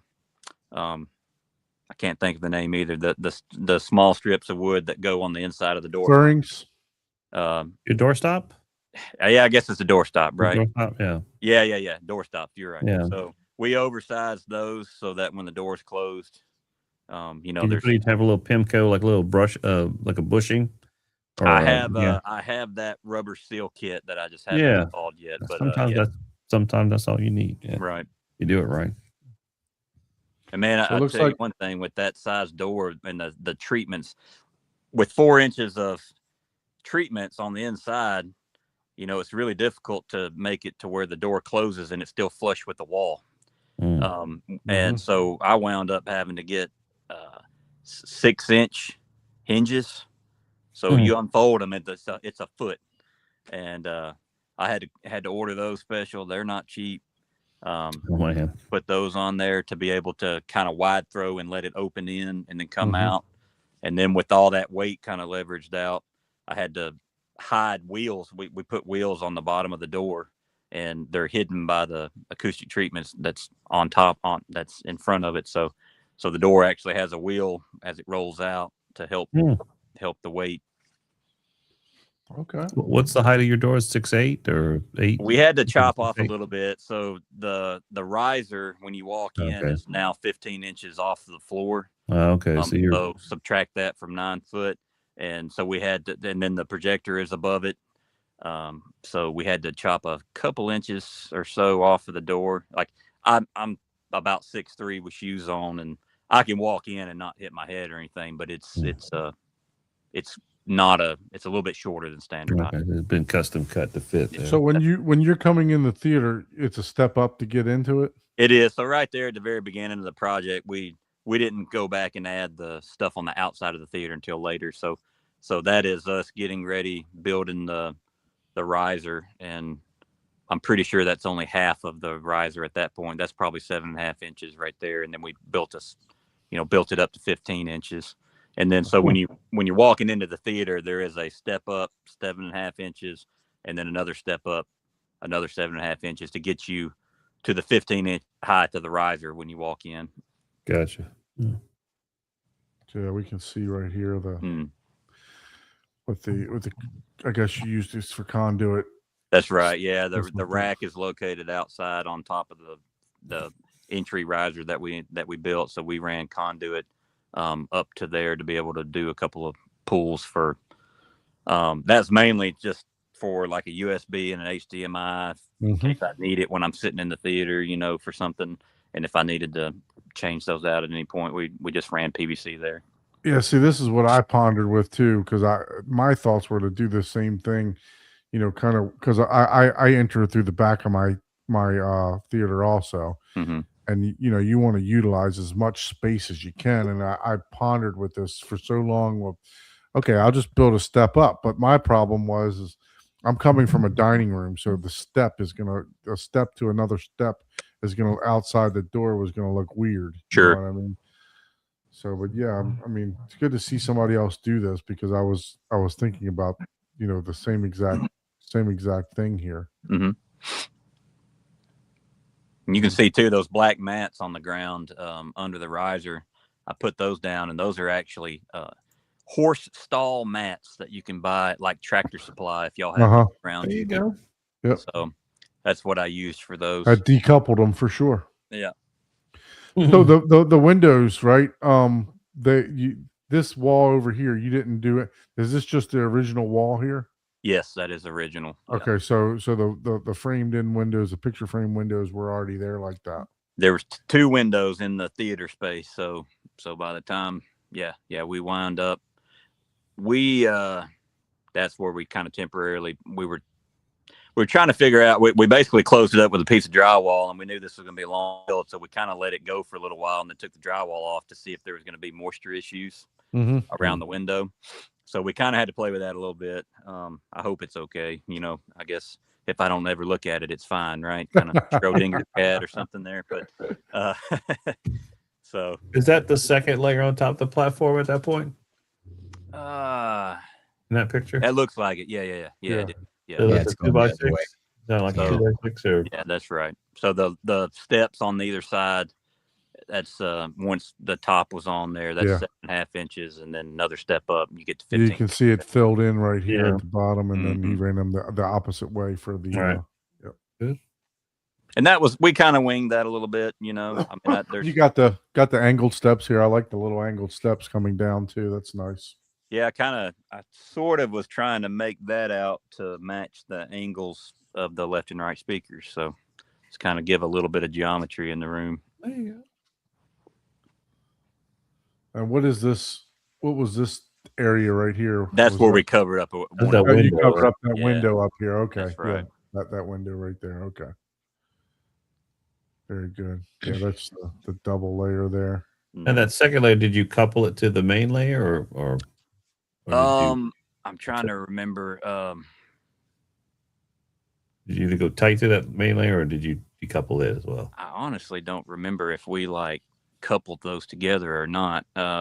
Looks I like you think got some so. It looks like some green glue there. Yeah, green glue, So, Okay. All um, right, you put something there. That's good. It's a little Yeah, visible. it looks like you got green glue in all the joint where it's sitting on. I had bought several tubes of that, thinking I was going to use it in my first theater, and it never got used. And then so it's just Yeah. sitting around, and I finally I was like, well, I mean, use it for something. So we That we don't basically hurt. Yeah, that don't we hurt. put Don't it worry. on the riser. So we also did we put a bead of it all on the top before we put the That stuff never OSB. dries, man. It's like Never dries. It's like rubber, man. Now, It's awesome. is your platform coupled to your walls, or did you leave a little bit of a gap between your platform build and your drywall? So I wanted to leave a gap because that's everything I read, right? Like, don't Yeah. couple it to the walls. And that was sort of a compromise. My buddy with his construction stuff, he was more comfortable doing it that way, attaching it to the walls. And one huge thing I can say this too, you know, when you're starting a theater build, you kind of have to make the decision, and most people will probably not choose what I did just for family reasons, but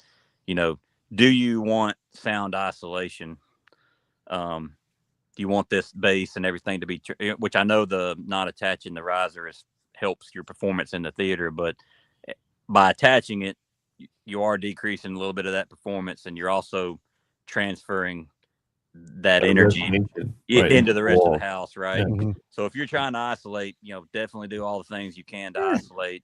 I don't have that problem. Like I said, my building's weird, and I'm here by myself, and I have my little boy half the time, and so I did not Yeah. start this project at any time thinking I needed sound isolation. I also don't live near another home, really. Yeah, it's so it- nice, but not the end of the world. But it's nice. Yeah. That's I would have liked to have uncoupled it, but in the end, we just Yeah. that's how it went, and we just moved on with it. So. right. So what is this up here that you put up here? So we built, I wanted soffits. I just thought Okay. it would be cool, right? So, and that's, you know, another challenge of attaching to, you know, people with normal ceilings and Yeah. trusses up there, right? You're just Mhm. attaching them to that. Had none of that. So we basically had to design these where they're still heavy, but we had to do them in sections, try to reduce the weight. And if I remember right, we just basically French cleated them to the wall. Okay, not a So- bad idea So though. we would run boards. Yeah, my walls are my studs are metal studs too. They're not wood studs. But we basically ran wood up there attached to the studs, and then we came back and attached those sections of the soffit to that to that board that we added. So So did you put the French cleat like in the middle of that, or did you put it up? Did you have to lift the ceiling tile up to slide it down onto the French cleat? it was a pain, man. Yeah. The way Trust me, I built soffits myself, and I pieced them to where, like, the first one that I did, I built kind of like a box like this, and I'm by myself, so you can imagine me Oh. trying to lift the first piece up. I literally had to use a joist and a ratchet strap to raise it up and get it into place and hold it to where I can get the first one started. So trust me, I know where you're at with this, Yeah. because that took me. I mean, I had a piece of soffit hanging from the roof for like 3 days trying to figure out how I'm going to get this damn thing. I had the eye hooks on it. I had everything. It was crazy. And then after that, once you get that one up there, then you can start building off of it all the way around. But Sure. the first one was a pain in the ass. So I Absolutely. understand where you're at. And I'll say, you know, I've mentioned several times the downsides of my ceiling and the way that my house is built, that it's, you have to get creative to bear weight on anything. But the upside is you open that tile and you got all the room in the world to work, right? Which a lot of Mhm, people Yeah, don't for have sure. that. Yeah. So we're able, you pop tiles down and you got all, as much height as you need to be grabbing and moving and working. So yeah, Mhm. we would move those tiles out as we needed to get it hung and put the tile back in and all that kind of stuff. Yeah.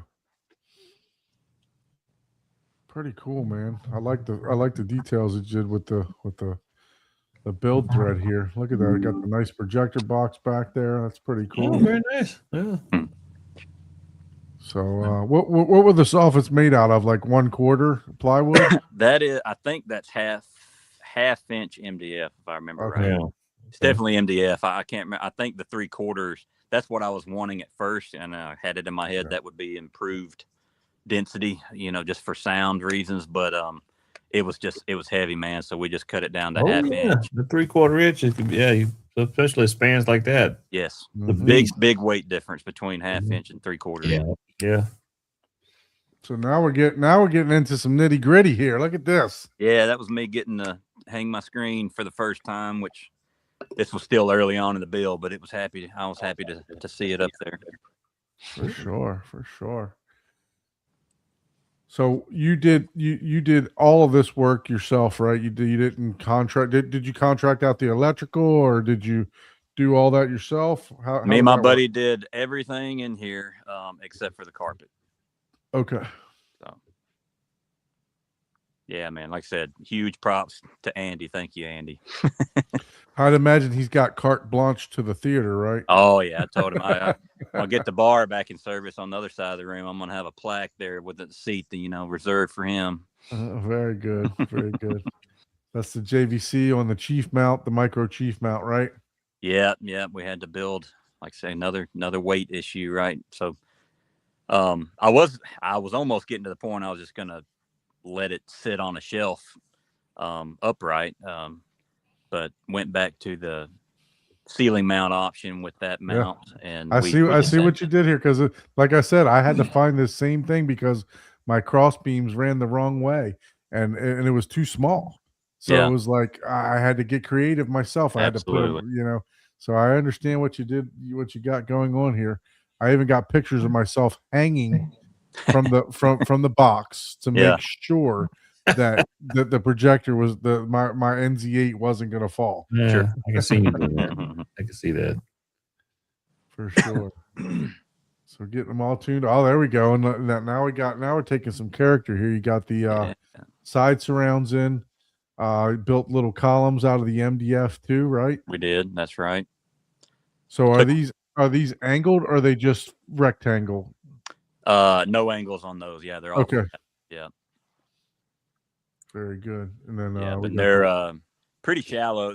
I mean, the way my room worked out, so those speakers, the front stage, like I said, is JTR, and everything else in here is Triad, and I did get those from Steven. And those are in walls, and so we basically just built the columns. Right, the gold or silver or Let's see, none of them are gold. I think some of them are silver and some of them are bronze. And then the overheads with his design to be able to make it work, those are what they call rotating sats. that's the Sat 9s. Yes, that's right. Yeah. So Those are great. It has a little laser beam yeah, it's on it. pretty cool, man. Yeah, I Yeah, like those you can work. rotate that whole box. Yeah. I do like those. Yeah, those Yeah. are pretty nice. So the front wides are a different speaker. They're Triads. I don't remember the name, but they're the ones that kind of have the wedge look to them. Mm-hmm. So Yeah. that way they're mounted straight like that, but the speaker is the way the speaker design is. It's wedged back towards your ear. Yeah. that's this section right here, right? That's the right. wide. That's right. And then you got two sets of side surrounds. That's correct. Yeah. Yeah. One for each So row. one for each row, and then Oh, I know which one you're Every- using. It's like the speakers at an angle in the baffle. It was designed to be used at the ceiling as an LCR. Yes, but that's you right. on the side on the. Okay. That's right. Yeah. So one That's of them is right. a left and one of them is a right. but- Omni. I think it's the Omni or something. Yeah. Yeah. I can't think of the Yeah. name right It's now. a good speaker. Yeah, definitely a good speaker. So- I do. I've not seen this before. I've seen people do the step up, right? Mhm. But I've not seen people do put their rear surrounds. Is this something that he suggested, or was this just a limitation that you had here? So that was per his design, and I do think that he Really? had them. They were supposed to be angled downwards a little bit, Mm-hmm. and when the good thing about this build is it took so long that I had a lot of time to think and I had a lot of time to, hey, maybe I make a big purchase like seats or a Mad VR, and I've got time to recoup before I do something else. But the bad thing about a really long build is me and my buddy get back together after a little while. It's been a little while since we're working, and we get to building and we kind of forget what we talked about last time. Right, so, right. the rear speakers are not angled downwards. They're flat, and that's on me. But that was the height of the original design for them to be mounted there. So Interesting. Hey, he knows better than me, so I'm not saying I'm not that is questioning probably his a design. compromise of you some know. sort. I'm sure. I think in a perfect world that placement probably would be a little bit different, but I like that they're tight like that too, because mine are a little bit out wider. mhm. Than what I wanted, because I got a door in my way too. So I like the fact that those are symmetrical on the sides of the door like that. Right. So those are pretty good. So what are you daisy chaining the side surrounds, or do you have do you have a trend off with a higher count? No trend off. Maybe one day. So that is something I learned new from Steven. So the first row and second row side surrounds are arrayed together. So I have a Denon AVR 6700H. Okay. And it allows you, I think, but everything is externally amplified with Outlaw amps. I just have Okay. it. I bought the Denon, then I upgraded and I started doing the Outlaw amps, and I haven't made it to a point I can't do Trenov or Storm at the moment. Right. But so like I said, the two left side surrounds and are tied together on the same Okay. channel. All right. And same with the right side, and then with the You're just splitting that channel out, or you're just daisy chaining through the amp. Correct. I may say something wrong here, but basically, they're individually wired up to the point that it goes to the amp, and then I have them tied in together, going into a single channel Okay. on the amp. So separate amp channels, but the same input signal and the coming out. Low levels, line level signal is being Mhm. That's right. So you're Yep. getting the exact same signal on the two left side surrounds and the two right side surrounds Gotcha. are outputting, in pairs, the same signal. And I have a set of overheads that are done the same way. Okay. Very good. But that allowed me to maxed out my channel output on the Denon. It allowed me to have 17 speakers and 2 subs in this room off of that Denon. I say the subs. That's coming off of the mini DSP too. But Mid-Atlantic SX rack. He's got the same rack I got. oh yeah, I got the same one too. Yep. The SX.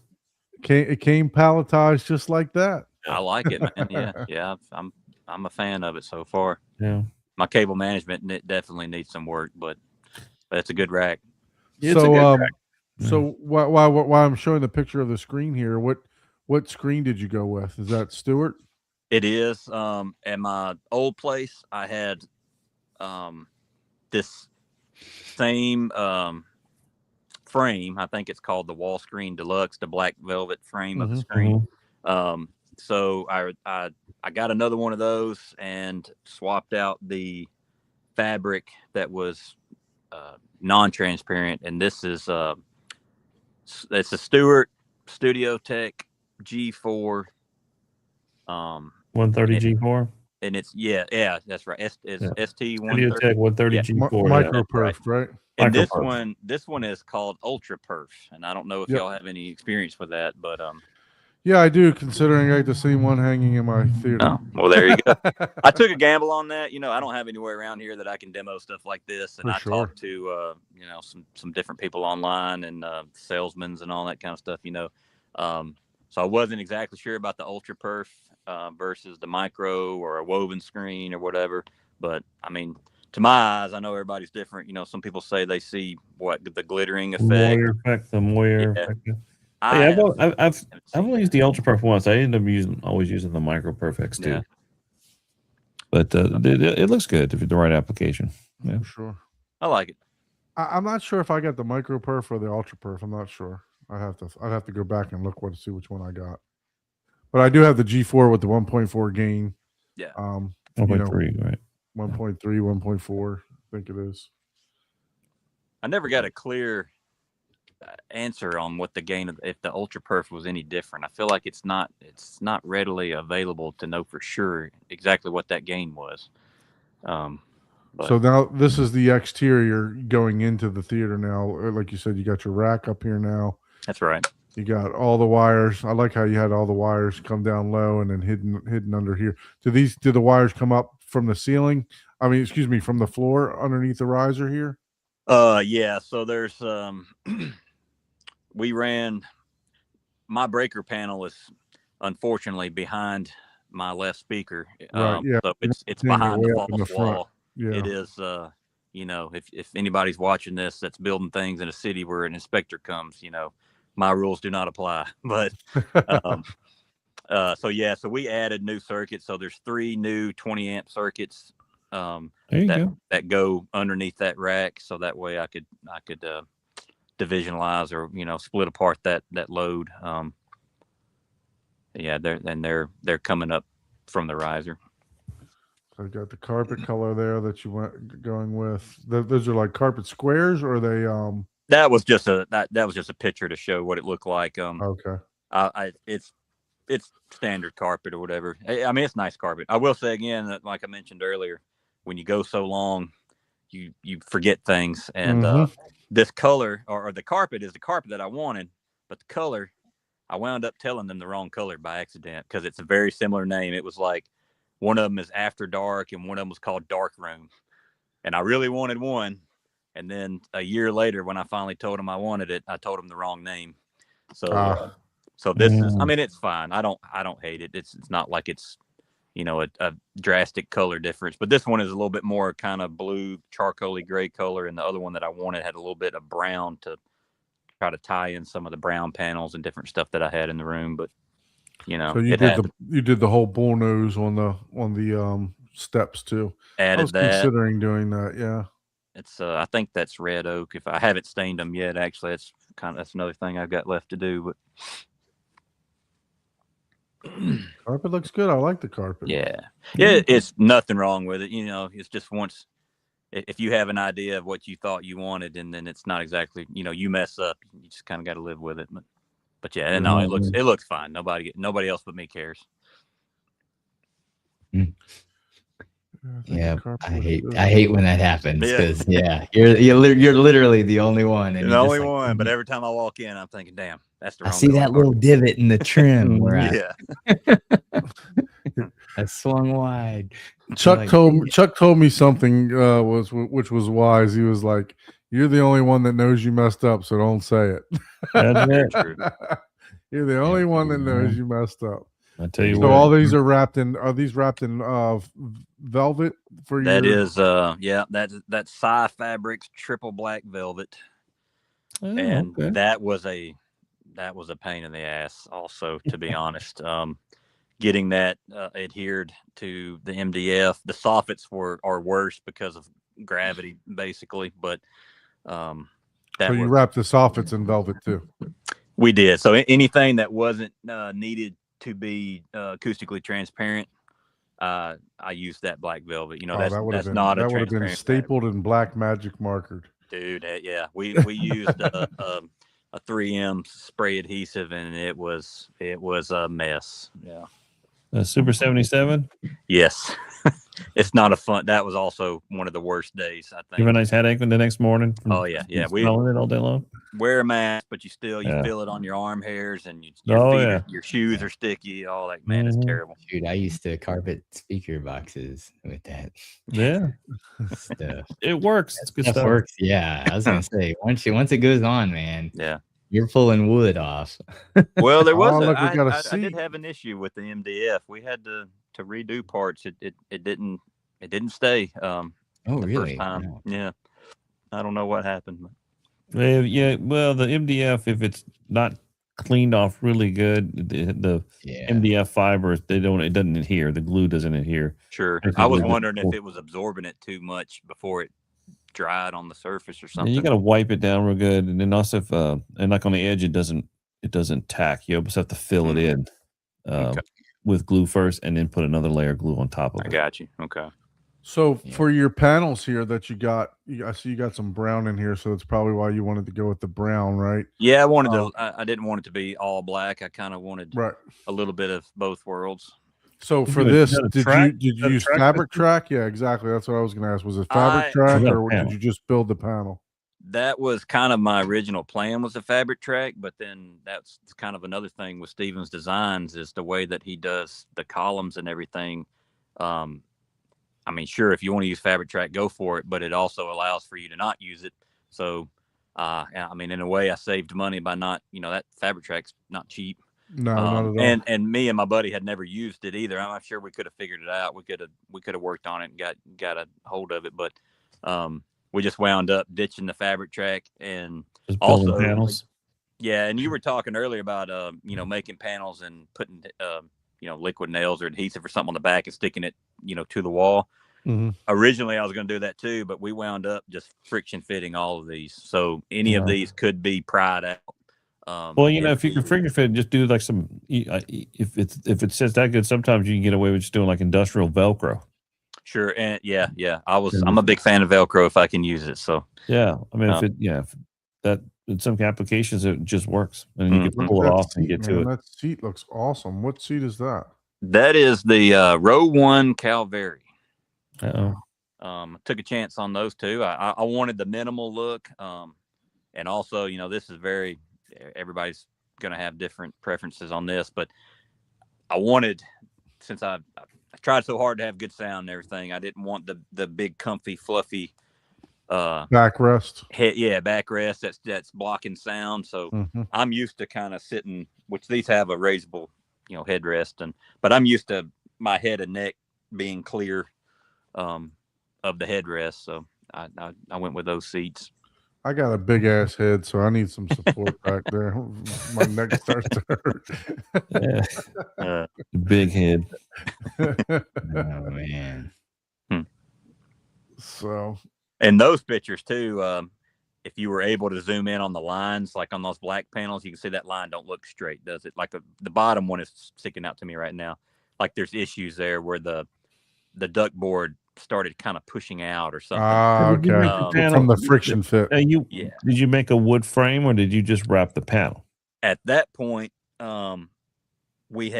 were using just like, we ripped 2x4s to 2 inches and framed it out and was doing that. And we found that, hey, no matter how hard we tried, really the pine is not going to give you a crisp, good line. We just couldn't get it straight enough. So that wall actually ended up, we took all that down and we rebuilt all the panels with plywood instead. And that gave a very crisp line to it. It maybe not. And did you say any edge or do like a pencil radius or an edge detail on the frame so that when you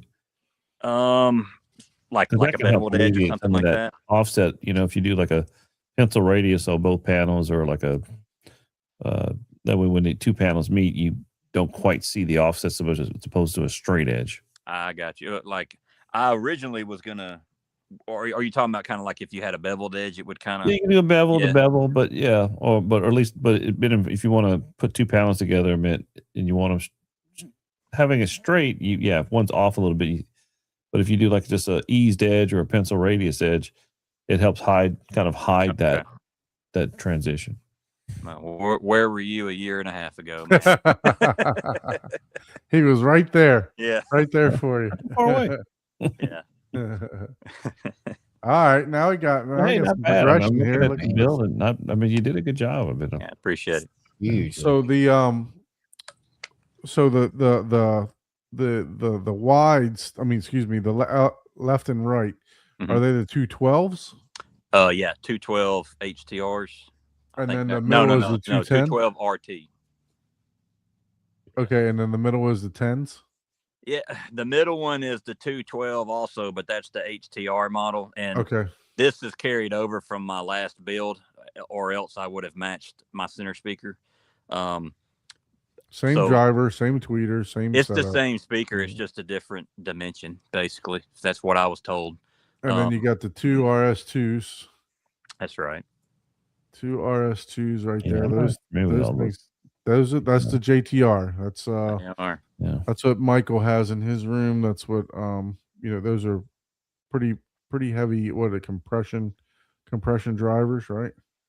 Yeah, For the, true compression horn drivers. Yeah. Compression horn drivers for the JTR. Yeah, Youth Man. When I started watching him, really enjoyed his home theater tours and all that kind of stuff. And Mhm. when he was really big on the JTR stuff, that was about the time I was ready to buy something. And I took a chance. I didn't know anybody around here that had them, so I just went ahead and went with it and enjoyed them so far. That's cool. I mean, they got some output. I mean, I might choose something different in the future just to know the difference. But Yeah, no, I mean we've been to M Wave a couple times with JTR. I mean, you can't hurt them. You Yeah. can push whatever you want out of them. You can't hurt them, man. You know. And I guess this is what you were talking about. You ripped down some 2x4s and built out these panels, right? yeah, so this is where we're starting to build the screen wall panels. So For the underside of the speakers here and or stuff. like Yep. when you look at the screen now and you just see black around the Mm-hmm. screen. So we framed out the screen wall, and then that other picture was us getting started building the first.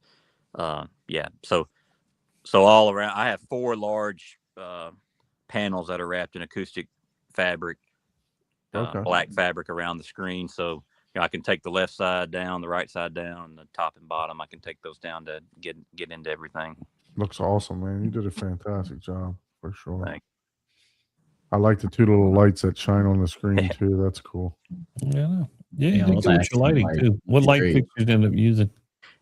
Man, these are Amazon Amazon? Chinese specials. The I little can't- pucks.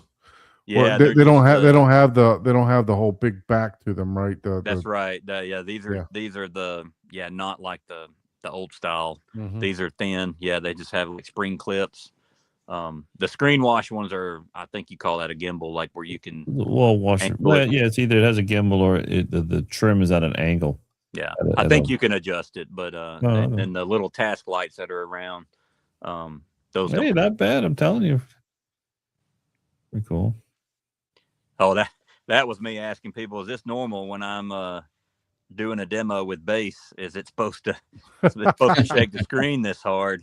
And everybody was like, man, just put on, this was before I had my projector hung back up and I could actually see video. So I was all worried about that. And then they were like, hey, just wait till you get your projector up there. You got video on there, and then tell me if you even care. When there's an explosion on the screen and it does that, are you even going to see it, or do you care? So that was it was not the problem I thought it would be. Yeah. Those JTRs definitely have some umph to them. They Yeah, do a little output. Yeah. just a little. Is the subwoofers decoupled from that front wall? So they are not attached to anything around Okay. on the wall or whatever. And then I went back later and added. I just cut that 2-inch duct board and put that down as an isolation pad underneath the subs. And I think I have them. I had the same thing under Okay. each speaker back there. That's what I'm trying to get back to, that picture there that you had, the front stage with the subwoofers. Let's see. Because look, I mean, when we do the tour, there's not going to be a whole lot to see, right? Yeah, and you've seen it. That's why I'm spending all this time on the Yeah, sure. build thread, because I know that it's all fabric behind and everything else like that. So, but we'll definitely still going to do the walk around. Sure. I'll show you. I ain't going to show you what's on the other side of that room right now. No, that's fine, man. That ain't show worthy, but Understandable. I will step outside and show you about the progress that I have on the front entry, and then I've got half of my movies out so far, and y'all are probably gonna, you're gonna think, man, what is this dude doing? Because it's half my collection, but Where the I'll heck show did you this- kind of what I'm planning go. on out there. Yeah. So you got so the subwoofers are just sitting. So this is just this part of the theater. There's no riser, correct? That's right. That's ground floor. Yeah, Yeah. So so you did want you. So what you said was you wound up putting some duckboard I did. underneath of them. Yeah, Okay. just cut out the 2-inch duct board and set the subs on top. Little decouple panel for you. Yeah.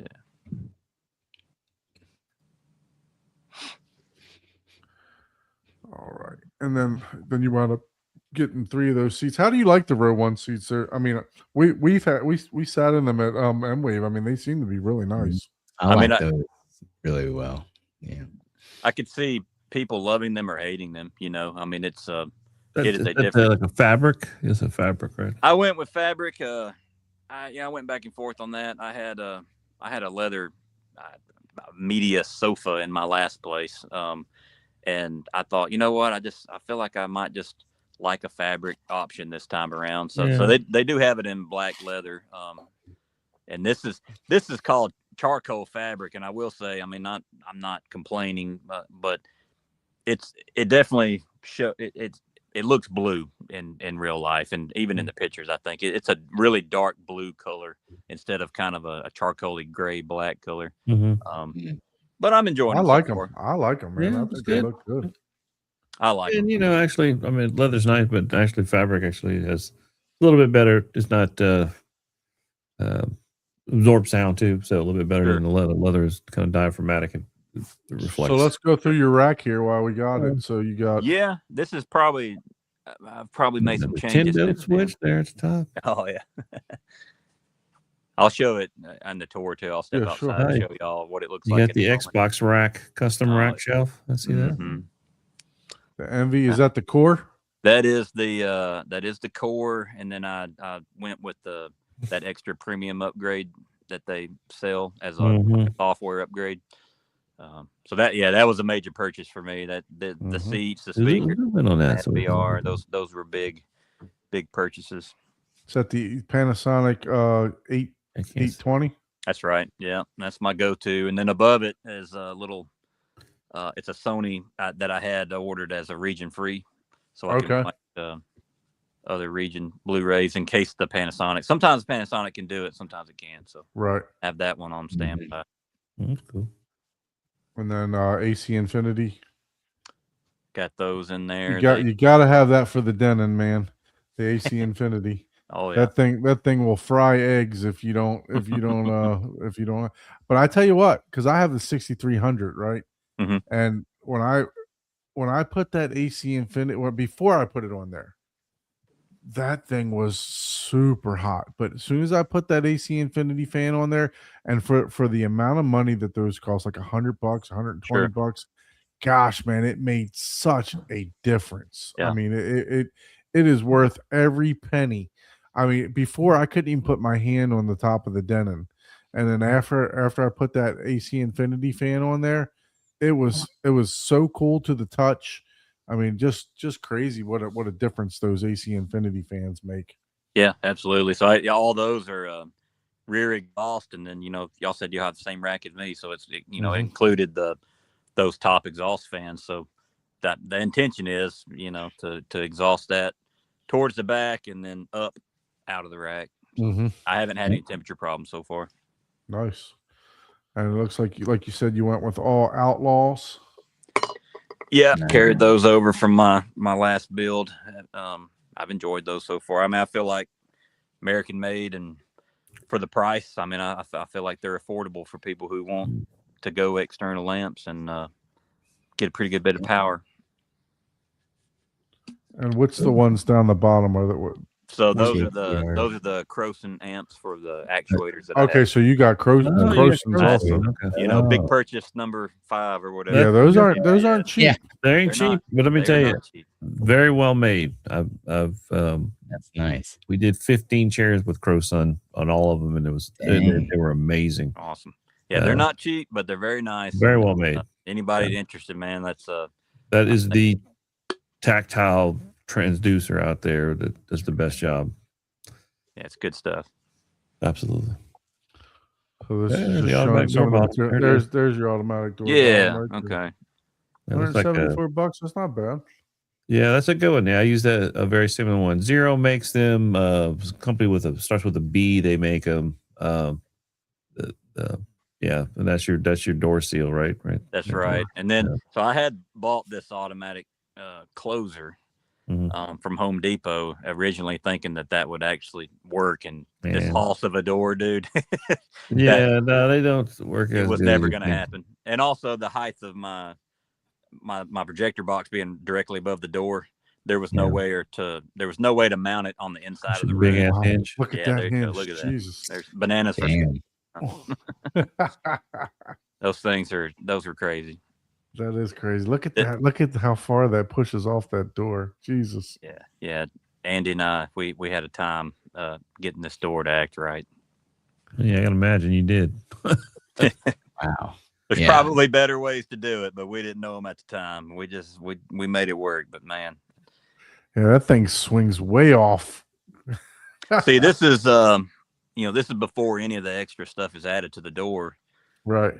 So, but yeah, and on the inside right there, the acoustic treatment's not on either side of the door frame yet. So by the time you put all that in there to get that door to open, without crushing anything, You had to swing it way out. Yeah, I That's see right. what you're saying. Yeah. And this is on the backside to even it out with the rest of the theater. That's right. You built that out. Yeah. Yeah. I'm gonna have to do the same thing. Yeah, and we just made that. We put those little Z clips. I had a bunch of those extra from other stuff I'd gotten before, and we just used that as cleats to install that on the door. And I used a metal shower bar handle. I wanted to kind of go a little oversized, with a little ridiculous on the handle, so I found that. Yeah. Heck yeah. I like that. Custom handle. Custom Yep. titanium. A lot of people use the shower handle. Yeah, And then, man, look at the rock wool in there. Jeez. yeah. Dang, Stuff dude. that thing. Yeah, there That's you go. crazy. Actually, it's kind of artistic, just like that. Yeah, I know. I was like, man, that looks like the dune worm coming at me. Let me just fold this over down in here and I'll Yeah. You Yep, got goes this creative- way. You got creative with it. That's pretty cool. Yeah. And yeah. Heck yeah. So this Yeah, we this do. I did. That's a very good way. I've done a lot of baffle walls just like that, and it does the trick. I mean, it's a large cavity back there, and it's just Yeah. get all the insulation you can and fill it up. Mhm. One gigantic bass trap. Not too proud of the way that looks, but this is not a good use of acoustic fabric. I wouldn't recommend it because this is not even what you're seeing once it's done. But I had a lot of extra. Instead of buying the roll of landscape fabric or whatever to just kind of help contain that. Oh, you're not going to see it anyway, so it No. didn't matter, right? So I Just, to, just to keep the fibers from coming out, right? That's You right. know? That's all I Yeah. did. And I had extra. I stapled that around it and called it a day. Moved on. Now, for the speakers, did you just laid it right on top of the speakers? I was considered building like a shelf to kind of keep it. I off thought the- about off the it. speakers. Yeah. At that day in particular, I was kind of, that was just I want to get in here and get this done and move on. For sure. Yeah, Look, well, I- So I no understand that. extra shelves, nothing. I just Yeah. went in there and started layering it. I mean, look at the final product. I mean, it looks Yeah. phenomenal. I'm sure that screen looks like it's just floating in midair, right? When you It's, you cut those lights off. Oh yeah, yeah. I'm That's cool. big fan of the, anybody if you can black velvet or whatever you can do around the screen, man, do it. That's the best way. Yeah. Mhm. Makes such a big difference. Yeah. What you did there is that's perfect. I mean, that's what you want right there. The focal point is the screen. Yeah. Yeah. Looks like this is the outdoor area, a little bar area going in there. Yeah, I wouldn't quite call it a ticket booth, but it's just kind of it's a booth of sorts that I have built out there, and I have a custom sign for my theater name and logo and everything that lit up, and I'm going to install that on the front of that booth. I like that padding that you added on the back here. That looks nice. Man, I went back and forth on what I was going to do with that, and that wound up just being like that's like a car or a boat type upholstery fabric, basically. This outside the theater. This is outside, yes. Okay. So we just built out another frame similar as we did on the inside of the theater, and just Okay. wrapped it in that fabric and put it up on there too. Yeah. Yeah, it looks nice. That definitely looks cool, man. You That's did a kinda dark. fantastic job with that. That looks really nice. I appreciate it. I have to go read. I have to go look at this for him because I would Oh, love wow. to read all the. Look at this. Yeah, there you go. Just a couple of movies, man. Just a few. Just Oh a my few. goodness. Just a few. Yeah. You're like those guys on TikTok. You got Blade Runner 2040? Yep, I got it right here. You got this one right? Yep, I got it right there. I'm your guy. Yeah. Yeah. I like to tell people that I've moved on from. I'm not just a movie watcher or whatever. I'm like an archivist or something now. I'm just like, you know, if the world just if crashes tomorrow and we need to rebuild film history, I got you. So, how many movies do you think you have there? Do you have an idea? I log them on an app because I learned the hard way that You get buy them any twice? movie, you buy them twice. So I log every one of them, and I'm approaching 7,000 at this point. Wow. Jesus. Yeah, I know. Wow. That's a lot. It is. Oh my gosh. That's it's all. something. That's probably that's not even a quarter of the collection then. That's a little less than half, and then on the other side of the wall, I've got so much junk in the outside of the theater where it was a construction site while we were building, and I have a lot of stuff. When I moved back here, I just kind of piled it in here and said, "Hey, one of these days I'm going to get out here and sort and process and figure out what I'm doing with everything." So that room was terrible, so I'm having to work on it in sections as I move stuff around. So That's crazy. finally got the opposite wall painted and working on getting the second set of shelves like that over on the other side to put the rest of them up. Can I make a suggestion? Absolutely, yeah. Buy another Panasonic before the laser goes out in yours if you got Dude. 7,000 movies. You know what? I have thought about that. Absolutely. Before they stop making them, man, because you never Yeah. know. I have You thought know, I was looking the Sony UBPX 800 M2. Now, this same Blu-ray Sony's been making for a couple of years now. That thing is selling at Best Buy for $498. Last year it sold for $350. right. It came out at like $249. You're having difficulty getting optical drives. That's what we talked about the other day, Yeah. right? So prices are gonna- $500 for Yeah. same model. They've had 3 years now. Has gone up $100 almost every year. Yeah, prices. Well, You know, $500. you're having difficulty finding optical drives to go in these devices now. So yeah, that's why I'm suggesting. You know, I'm not trying to jinx you, but No. you know, just trying to. It's not a I'm matter trying of to- I'm if. try- It's a matter trying of to- when. Yeah, I'm trying to doomsday prep you. I agree with you. Yeah, as like Yeah. you said about the price increase. I mean, I've had that 820 for several years now, and I think I got it at what 300. I think it was $300. I think when I was able to get it on like a Black Friday sale or something, and now like if you can get one, they're probably $500 or more. Yeah, I have to buy one for a client. I'm looking at like $500. I'm like, holy shit, man! I was like, That's wild. I wasn't expecting to spend $500 for an 800 M2, man. No, Love the red carpet, like the rope here. Yeah, I like Thank that. That looks great. Yeah, that Yeah, looks for amazing. sure. So for the is that a digital movie board? Or yeah, is it's a TV. Yeah. So I don't have all that set up the way I want it right now, but that is an image I generated with my logo and everything. But Oh, okay. the intent is to eventually have some way where, hopefully on my phone, like I've had people over and we're gonna watch a certain movie. I'd love to have it just on my phone where I can have. There's a free app for that, dude. Is there? Movieposter.com. Okay. Yep. Like if I could just sync it to the TV and just All like you need is a little mini computer for like Yeah. $100-$200. You can put and a wireless keyboard and a mouse. You'll Okay. be good. Yep. that's what. Yeah, that's another Yeah, you- project. Yeah. So it'll take you 10 minutes to put it up. Okay. Yep. Man, very nice. Yeah, this is kind of getting towards the end of the build thread. No, not many more updates after this, but Yeah. So let's take an actual look at the theater then. Let's see Yeah. if we can- let's see if I Are can you do this without Are you able to turn the lights up a little bit brighter, or let me Yeah. make sure I'm not missing some questions here? Do you have any type of lighting control or what are you using for control? So yeah, that's another thing I'm trying to work on. But right now, I'm using Google Home just with some voice stuff, and I don't have any of the kind of detailed lighting routines that I want right now. But I have some Lutron Caseta switches And then I have the Google Home, so I mean I can tell it to do certain things, and dim and turn this and all, whatever. But I would like in the near future to be able to have it set up where, if I say whatever, whatever code word I want to use, I'd like the lights to start from the back and move towards the front to where ultimately the screen wash comes on to show you the screen, kind of direct your eye to the screen when you come in.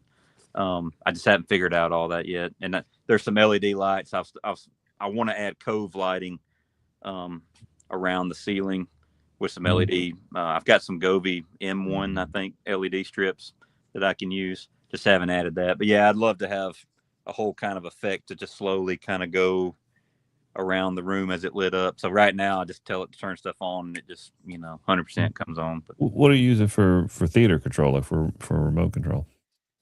well, right now I have about 8 remotes sitting next to me. I bought a Sofa Baton X1S.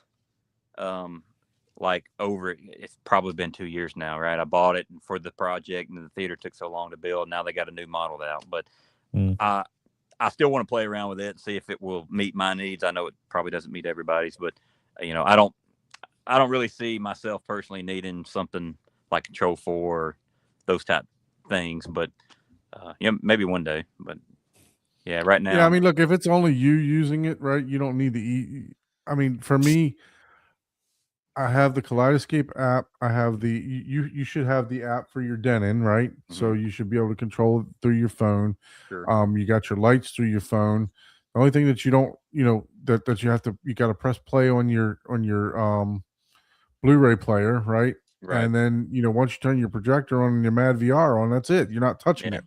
Yeah, I mean, I got my little quick. I can fire it up, easily enough. But you're right. If this was, if you have a theater designed in mind where your wife or your kids or something's going to come in here, they could not do the things that I'm doing right now, right? I mean, they just trust me. My wife has called me several times. How do I do this? So, one touch command or whatever. Yeah, that would be awesome. But yeah, I mean, you could probably like you said, Home Assistant, maybe like a jelly. What do they call that, Paul? Jellyfin? Jellyfin or jelly. No, the little controllers that they use. I can't remember what. Raspberry Pi. That's it. Raspberry Pi. Yeah. Stuff like that. But you gotta learn all that. So let me see. There were a couple more questions. Says I guess we were talking about the Owens Corning.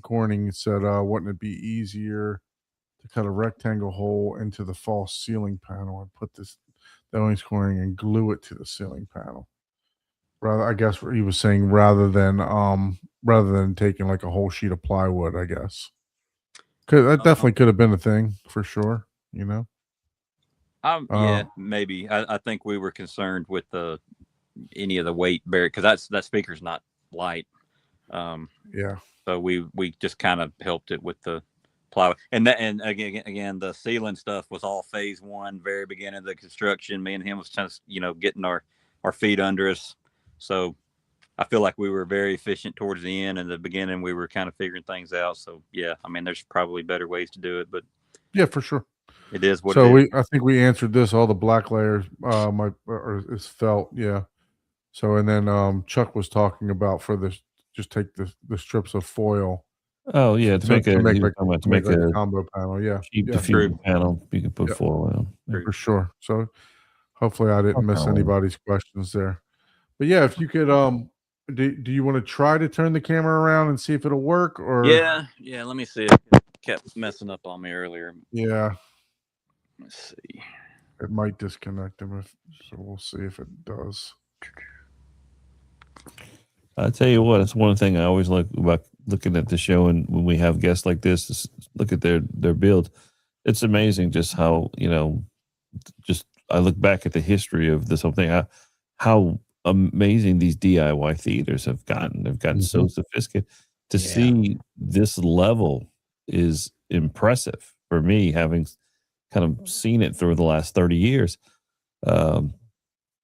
So it shows you the amount that, these forums and these things like with the Facebook groups and everything, that has brought in more and more attention that, you see a little bit of, it's getting out. That's good. So it's good Yeah, to see. the gap is the gap is narrowing, right? The gap is narrowing.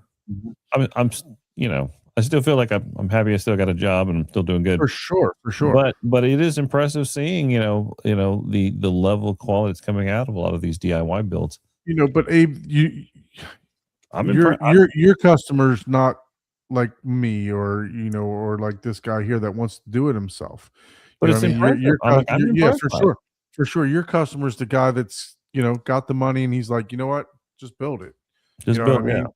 Yeah. Same thing for anything, right? I mean, that Absolutely. goes for cars, that goes for everything. But what I'm seeing, I'm telling you, just because I'm looking at it from my perspective, it's very well done. I mean, it's like, it's very impressive. I'm seeing the level that I'm seeing. I don't see.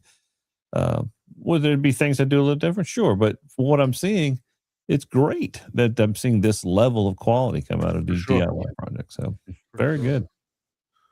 Let me see if he's here. I think he just popped back in here. So Yeah, let's see he if did. was- there we go.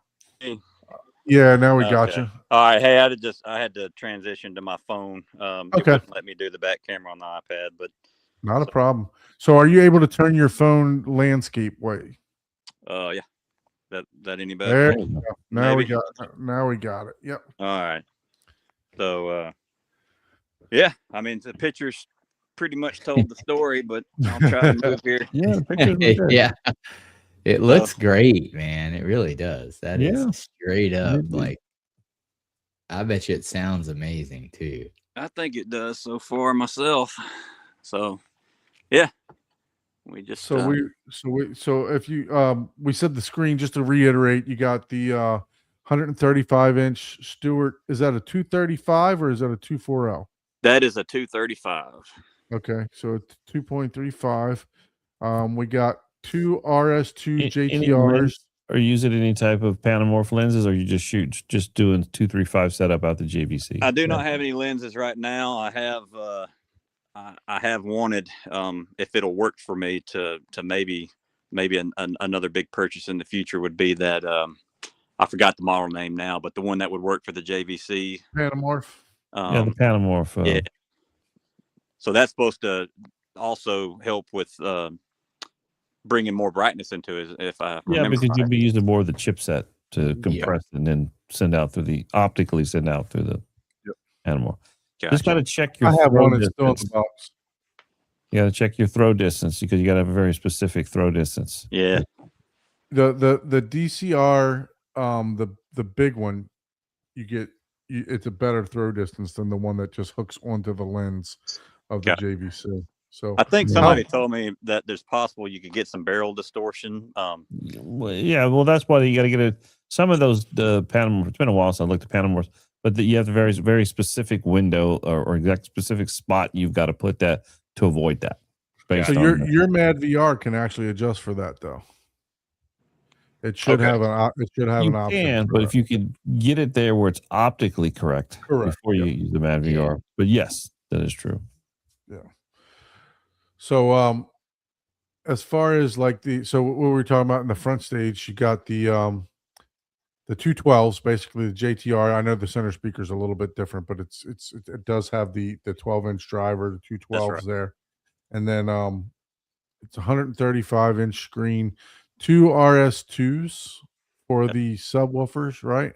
That's correct. And then as far as driver in those RS2s? 18s. Yeah, so that's 418. So it's dual 18s. That's right. Wow. Okay. Yeah, so 418s up front.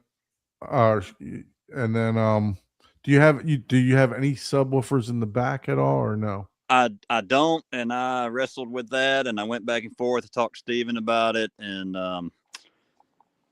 I wanted to add subs in the back, and I'll say this: I didn't really talk about it in the build, but when we built this wall, kind of early, probably the first picture you ever showed on my build thread before anything was built, there's a column that sticks out, and I based the depth of my room off of that column because I thought it looked like it was a good dimension. And then that way, when we built we added the wall, Mhm. everything would kind of be square, whatever, right? Wouldn't have like part of a column sticking into the room or whatever. And if I had to do it over, I probably would have pushed this room probably another 2 feet back if my projector would allow it. Because that kind of it pushed me a little tight when you come in the door and all that, and it kind of limited if I wanted to add subs in the future in the back and all that kind of stuff. So how far again is the room dimensions from the front screen wall to the just the baffle wall, the front screen wall to the So let's the see, back. the drywall to drywall was about 23 feet, Long. give or take a Okay. couple inches, 20 feet Okay. deep, 23 feet deep, and then there's 4 inches of treatment in the back, and then the screen wall, which the angles are a little bit different, but like where the screen is, I think is like 2 feet off of the wall. 24. Yeah, it looked about 24 or 28 inches. Yeah, so it's as far as like, yeah, I mean, my throw distance is probably, it's probably about 19 feet if I had to guess. I've got it written down somewhere, but it's something. Yeah, so if it was 23 feet drywall to the front wall, you're probably at 21 feet because the projector's 2 feet, basically 24 inches long or 19 inches long. I think it might be something like Okay. that. yeah, I Yeah, can't so remember. so you got plenty of throw distance there. Yeah. Yeah, for sure. I had to That- max out my vertical lens shift. That was something that I wasn't expecting. I think I calculated something wrong before I ever got into the build. So to be able to open the door and to walk in without any issues and have the JVC up above me, that kind of messed it up. I wanted the screen height to be proper, for first row and second row, and I wound Right. up. I think I had to raise it probably 2 inches or so more than I originally wanted to for the first row viewing and I had to max out the vertical shift on the JVC. It's as far down as it can go to line up on the screen. Well, how tall are your ceilings? It's 9 foot, but yeah, when you're up here on the back row, this is 15 inches off of the ground. Right. But your ceiling is 9 foot where the soffit is, right? So let me step down here. So like if I'm at screen level, so this is ground. The first row of seats are on the ground floor, Right. and that is 9 feet. To the soffit. That's the same as mine. So, and then I have a 10 foot for the my ceiling's 10 feet to the top of the tray. Okay. So Well, mine is 9 feet to the ceiling tile. oh really? Soffit, yeah, the soffit. And the 7 didn't, the NZ7, I thought the NZ7 had the same lens as the NZ8. So that's weird that that you're maxing out the zoom going all the way down. Yeah, I don't know. I thought I had everything Or thought the out, lens shift, I should say. but yeah, it just didn't work that way. I had to go all the way down and then raise the screen up a couple inches to make it work. Yeah, because I can take mine even further down, and like I said, mine's sitting at 9 feet, and yours is probably sitting a foot less than mine, dropped down. Yeah, sure. Yeah. Mm-hmm. Oh, that's weird. I have to take a look at that and see if if the lens shift is different. I know on the the bigger model, the NZ9, that it does have more of a lens shift and stuff like that. Yeah. So I know that they do vary, but yeah, no, that's weird. Man, the room looks beautiful though, for sure. I love the look of it. You did a phenomenal job with it. Yeah, that's great. Yeah, I appreciate it, man. I like love I said, how nothing's all the perfect, speakers but- are hidden. Yeah, no, it's really nice. All the speakers are hidden. Did you do anything? You said you did something with the HVAC. Did you just add more ductwork? What did you do with that? We didn't do anything major, I know in high end builds, there's lots of consideration with ventilation and noise isolation and all that kind of stuff. But I settled a lot. I tempered my expectations and my finances on that, and we just basically let's see. So when we enclosed this room by adding the wall, this 100-foot long room has 2 air units, one on each end, that was supplying that 100-foot room. Mhm. So when we enclosed the theater, we just took the one on this side to supply the theater, and then the other one on the other side supplies the rest of the room. And we moved the supply registers, I think you call them. Mhm. So these 2 here are the supplies in the room. Right. So we moved them to the front of the room, and then moved the return to the back of the room here. There you go. Relocated the thermostat, ran the ductwork slightly different, cut some stuff out. I think we removed 2 registers that were like kind of right in the way of the wall and stuff. I if I remember right. Okay. So minor, I didn't build any kind of really special ventilation stuff or silencers or any of that kind of stuff. Right. Are you able to show us the outside of the theater looking in? Yeah, man. Yeah, sure. So, sneak peek on the chaos back there, but Hey, man, my room was a mess. My dining room was a mess for 5 years, so I understand. Wow. so you can bear with me just a second. I just got these new black and gold rugs in. I like it. Looks nice, for man. a theater carpet look, but I ain't decided if I'm gonna keep them or not, because I wanted them to go wall to wall if I could. I don't know if that looks right, but I anyways. like it. So You could always layer it and put like black runner on the left and the right. that's very true. Yeah, that's true. That's a good idea. Yeah. So I wouldn't want to have to move all those movies to get it I to go know. wall to wall. Yeah. That's what a knife's for, man. That's You incredible. can slit carpet and put the legs right in Man, there. I love the entrance to that theater, man. That looks Yeah. nice. That's great. Yeah, that's very well done, man. get up Very here well too. done. So, yeah, it turned out pretty good. So I got a couple more of these cool plaques coming to Where you get what those all plaques at? out. And, this is just an acoustic panel laid up here, so I have something to set stuff on. But I'm gonna probably put like a live edge or a butcher block top or something on top of this. So where do you get those plaques? Your plaques at?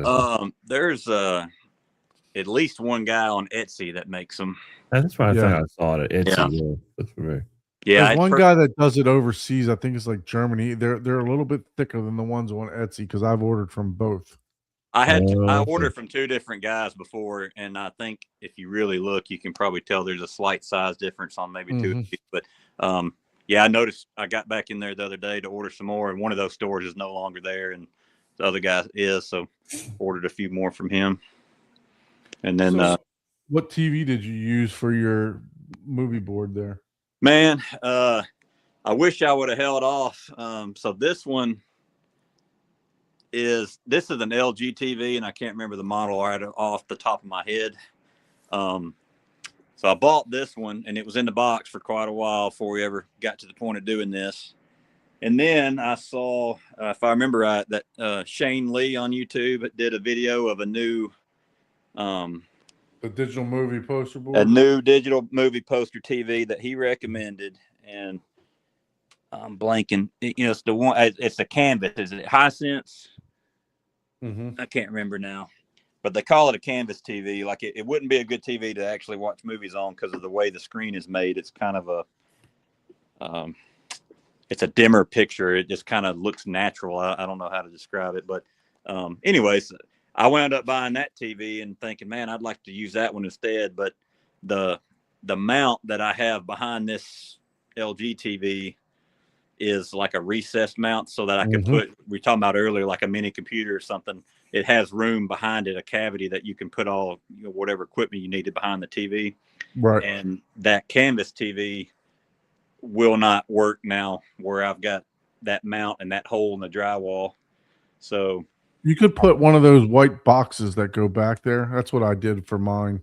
If you did want to change it out, there's like a white utility box that you put in there yeah, in the stud bay.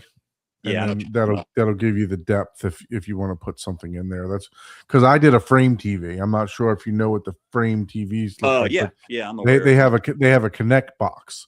So you got to put that big ass Connect box somewhere. So that's what I had to do. I had to put it in the stud bay. Gotcha. So yeah, that's what I wound up doing for mine. I'll probably stick with that LG sitting there, and then I'll just wind up. I like like said, the this- big. I like the bigger look of it. It looks nice. Yeah, that's I think that's a 55-inch. I went bigger. I think most people that do digital movie posters probably have a little bit smaller TV than that, but I went ahead and got the 51 or 55. Yeah, no, mine's a it's, 43. 43 is most Yeah. commonly used. Mhm. Because a typical movie size is 27 by 40. True. Right. Yeah. I just like this it, room man. is so big that I felt like I could kind of get away with Oh, large yeah, proportion absolutely. things. Nothing wrong So with that. so in proportion to this to the rest of the house. Yeah. You know, is this like in a wing or where? You know, is this in a like because you said it's a huge 100-foot room? So That's right. So this is basically the front half of my house. okay, The whole front half of it is a 100-foot room. And then to enter through here, you come. I mean, there's a door to the outside there, but this door goes into my garage. I have a 1,100 square foot garage, and then it basically behind this wall, behind that wall of the theater. That's my what I guess you would call the living quarters. I got kitchen, living room, bath, bedrooms, bathrooms, all that. okay.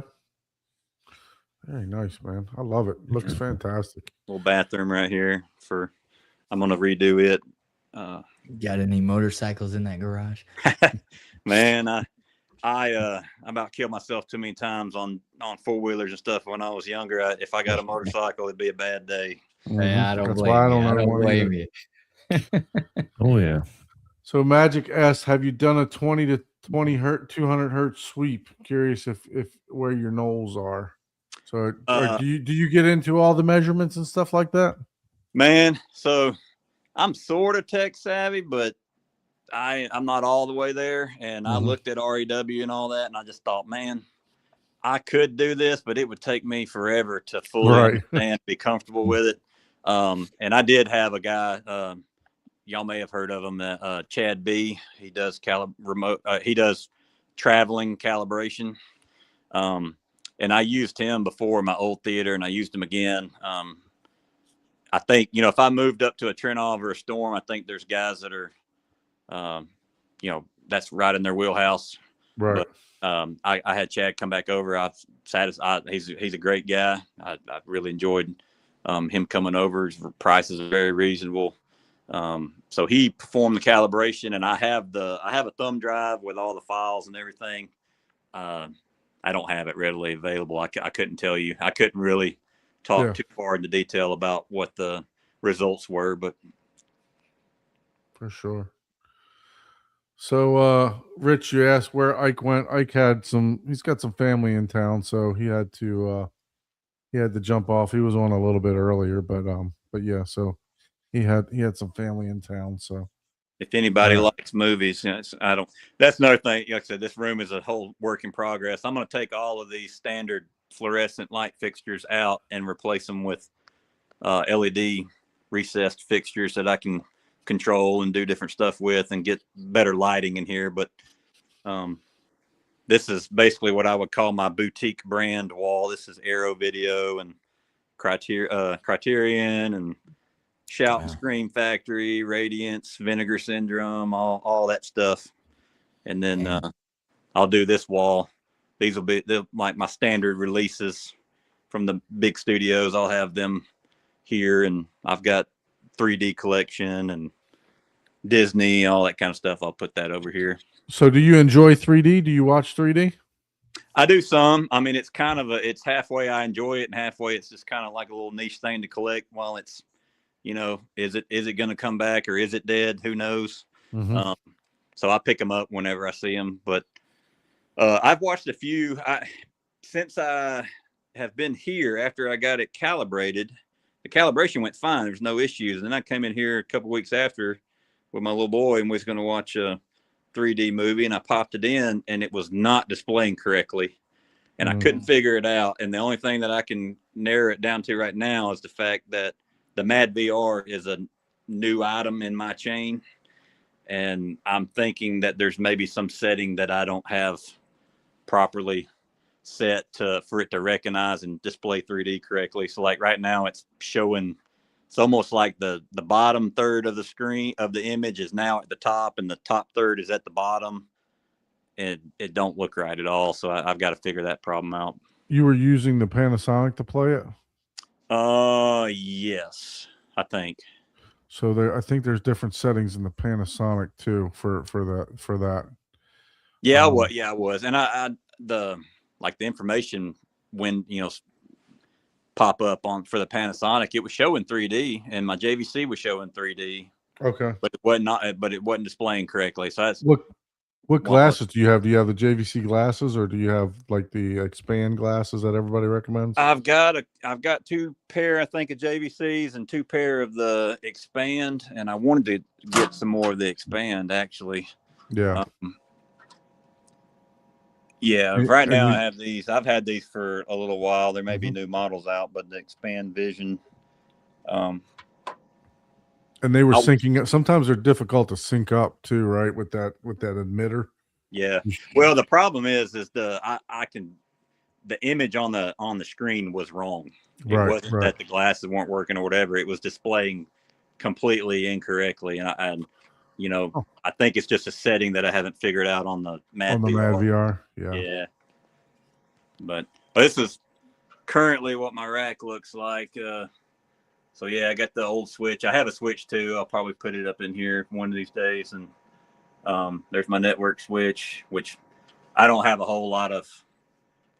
Some guys have like a really impressive network thing. Yeah. This is just there for me to hard plug my components in for updates and stuff, or play or Xbox or whatever. But then Do you game a lot in the theater?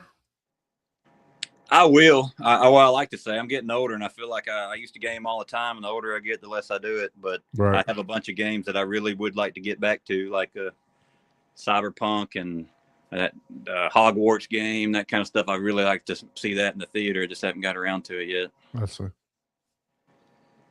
So yeah, there's my. I dropped this Blu-ray player when I was unpacking it, and the front broke off. I think. Oh wow. But that's my region-free Sony. Got my NVIDIA Shield Pro. I was gonna add another. I got an Apple 4K TV in my living room, and I was gonna get another one, but I kept waiting for the new one to come out, and it ain't come out yet. So Yeah, it still hadn't come out yet. yeah. So Panasonic. You'll see these little things attached to the Panasonic and the It's the Denon. IR repeater. That's right. So I got that installed at the front of behind the screen, Mhm. so I can control everything out here. Yeah, Denon.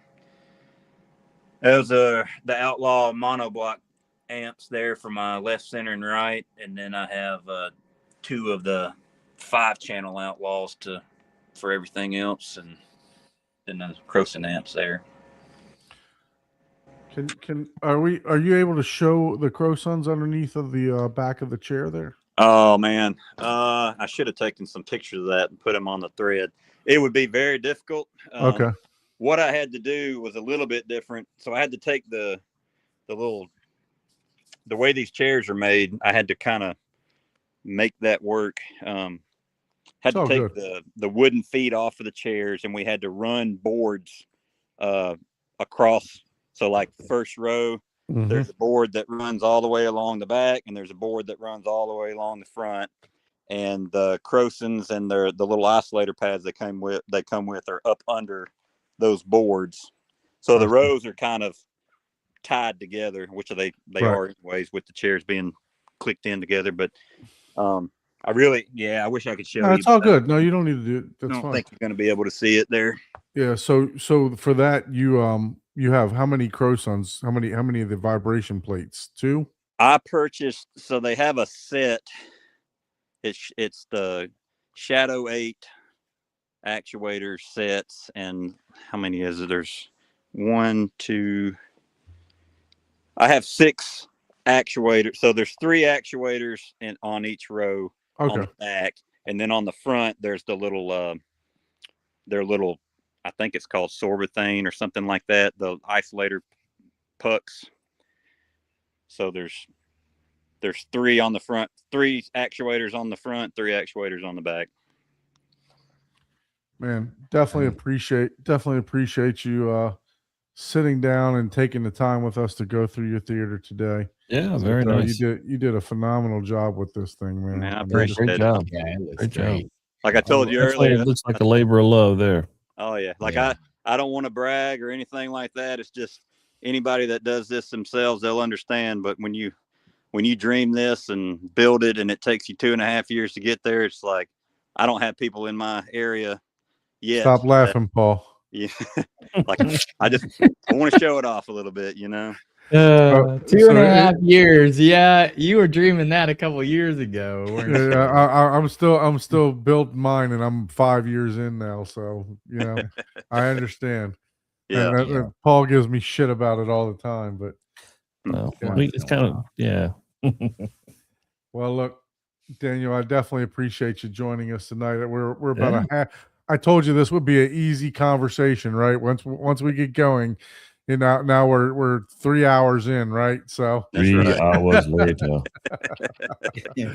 I told you this is just having fun with a bunch of guys that talk theater, right? So Absolutely, yeah. I should do it again Yeah. sometime. absolutely, like I said, you have the link, right? So anytime you want to join, you're more than welcome to join. Really appreciate you. I'd like for you to hang on just to close out the show, and we'll be back into the green room here in a minute. But Absolutely. you got people here like Jake Marsh saying really nice theater. Ike's still in the chat saying looks great, Yeah. super professional, amazing, awesome job. So Yeah, look, great job. just appreciate you so much. So I'm going to go ahead and close the show down now. So listen, guys, we need more guests like Daniel here, right? So Yeah.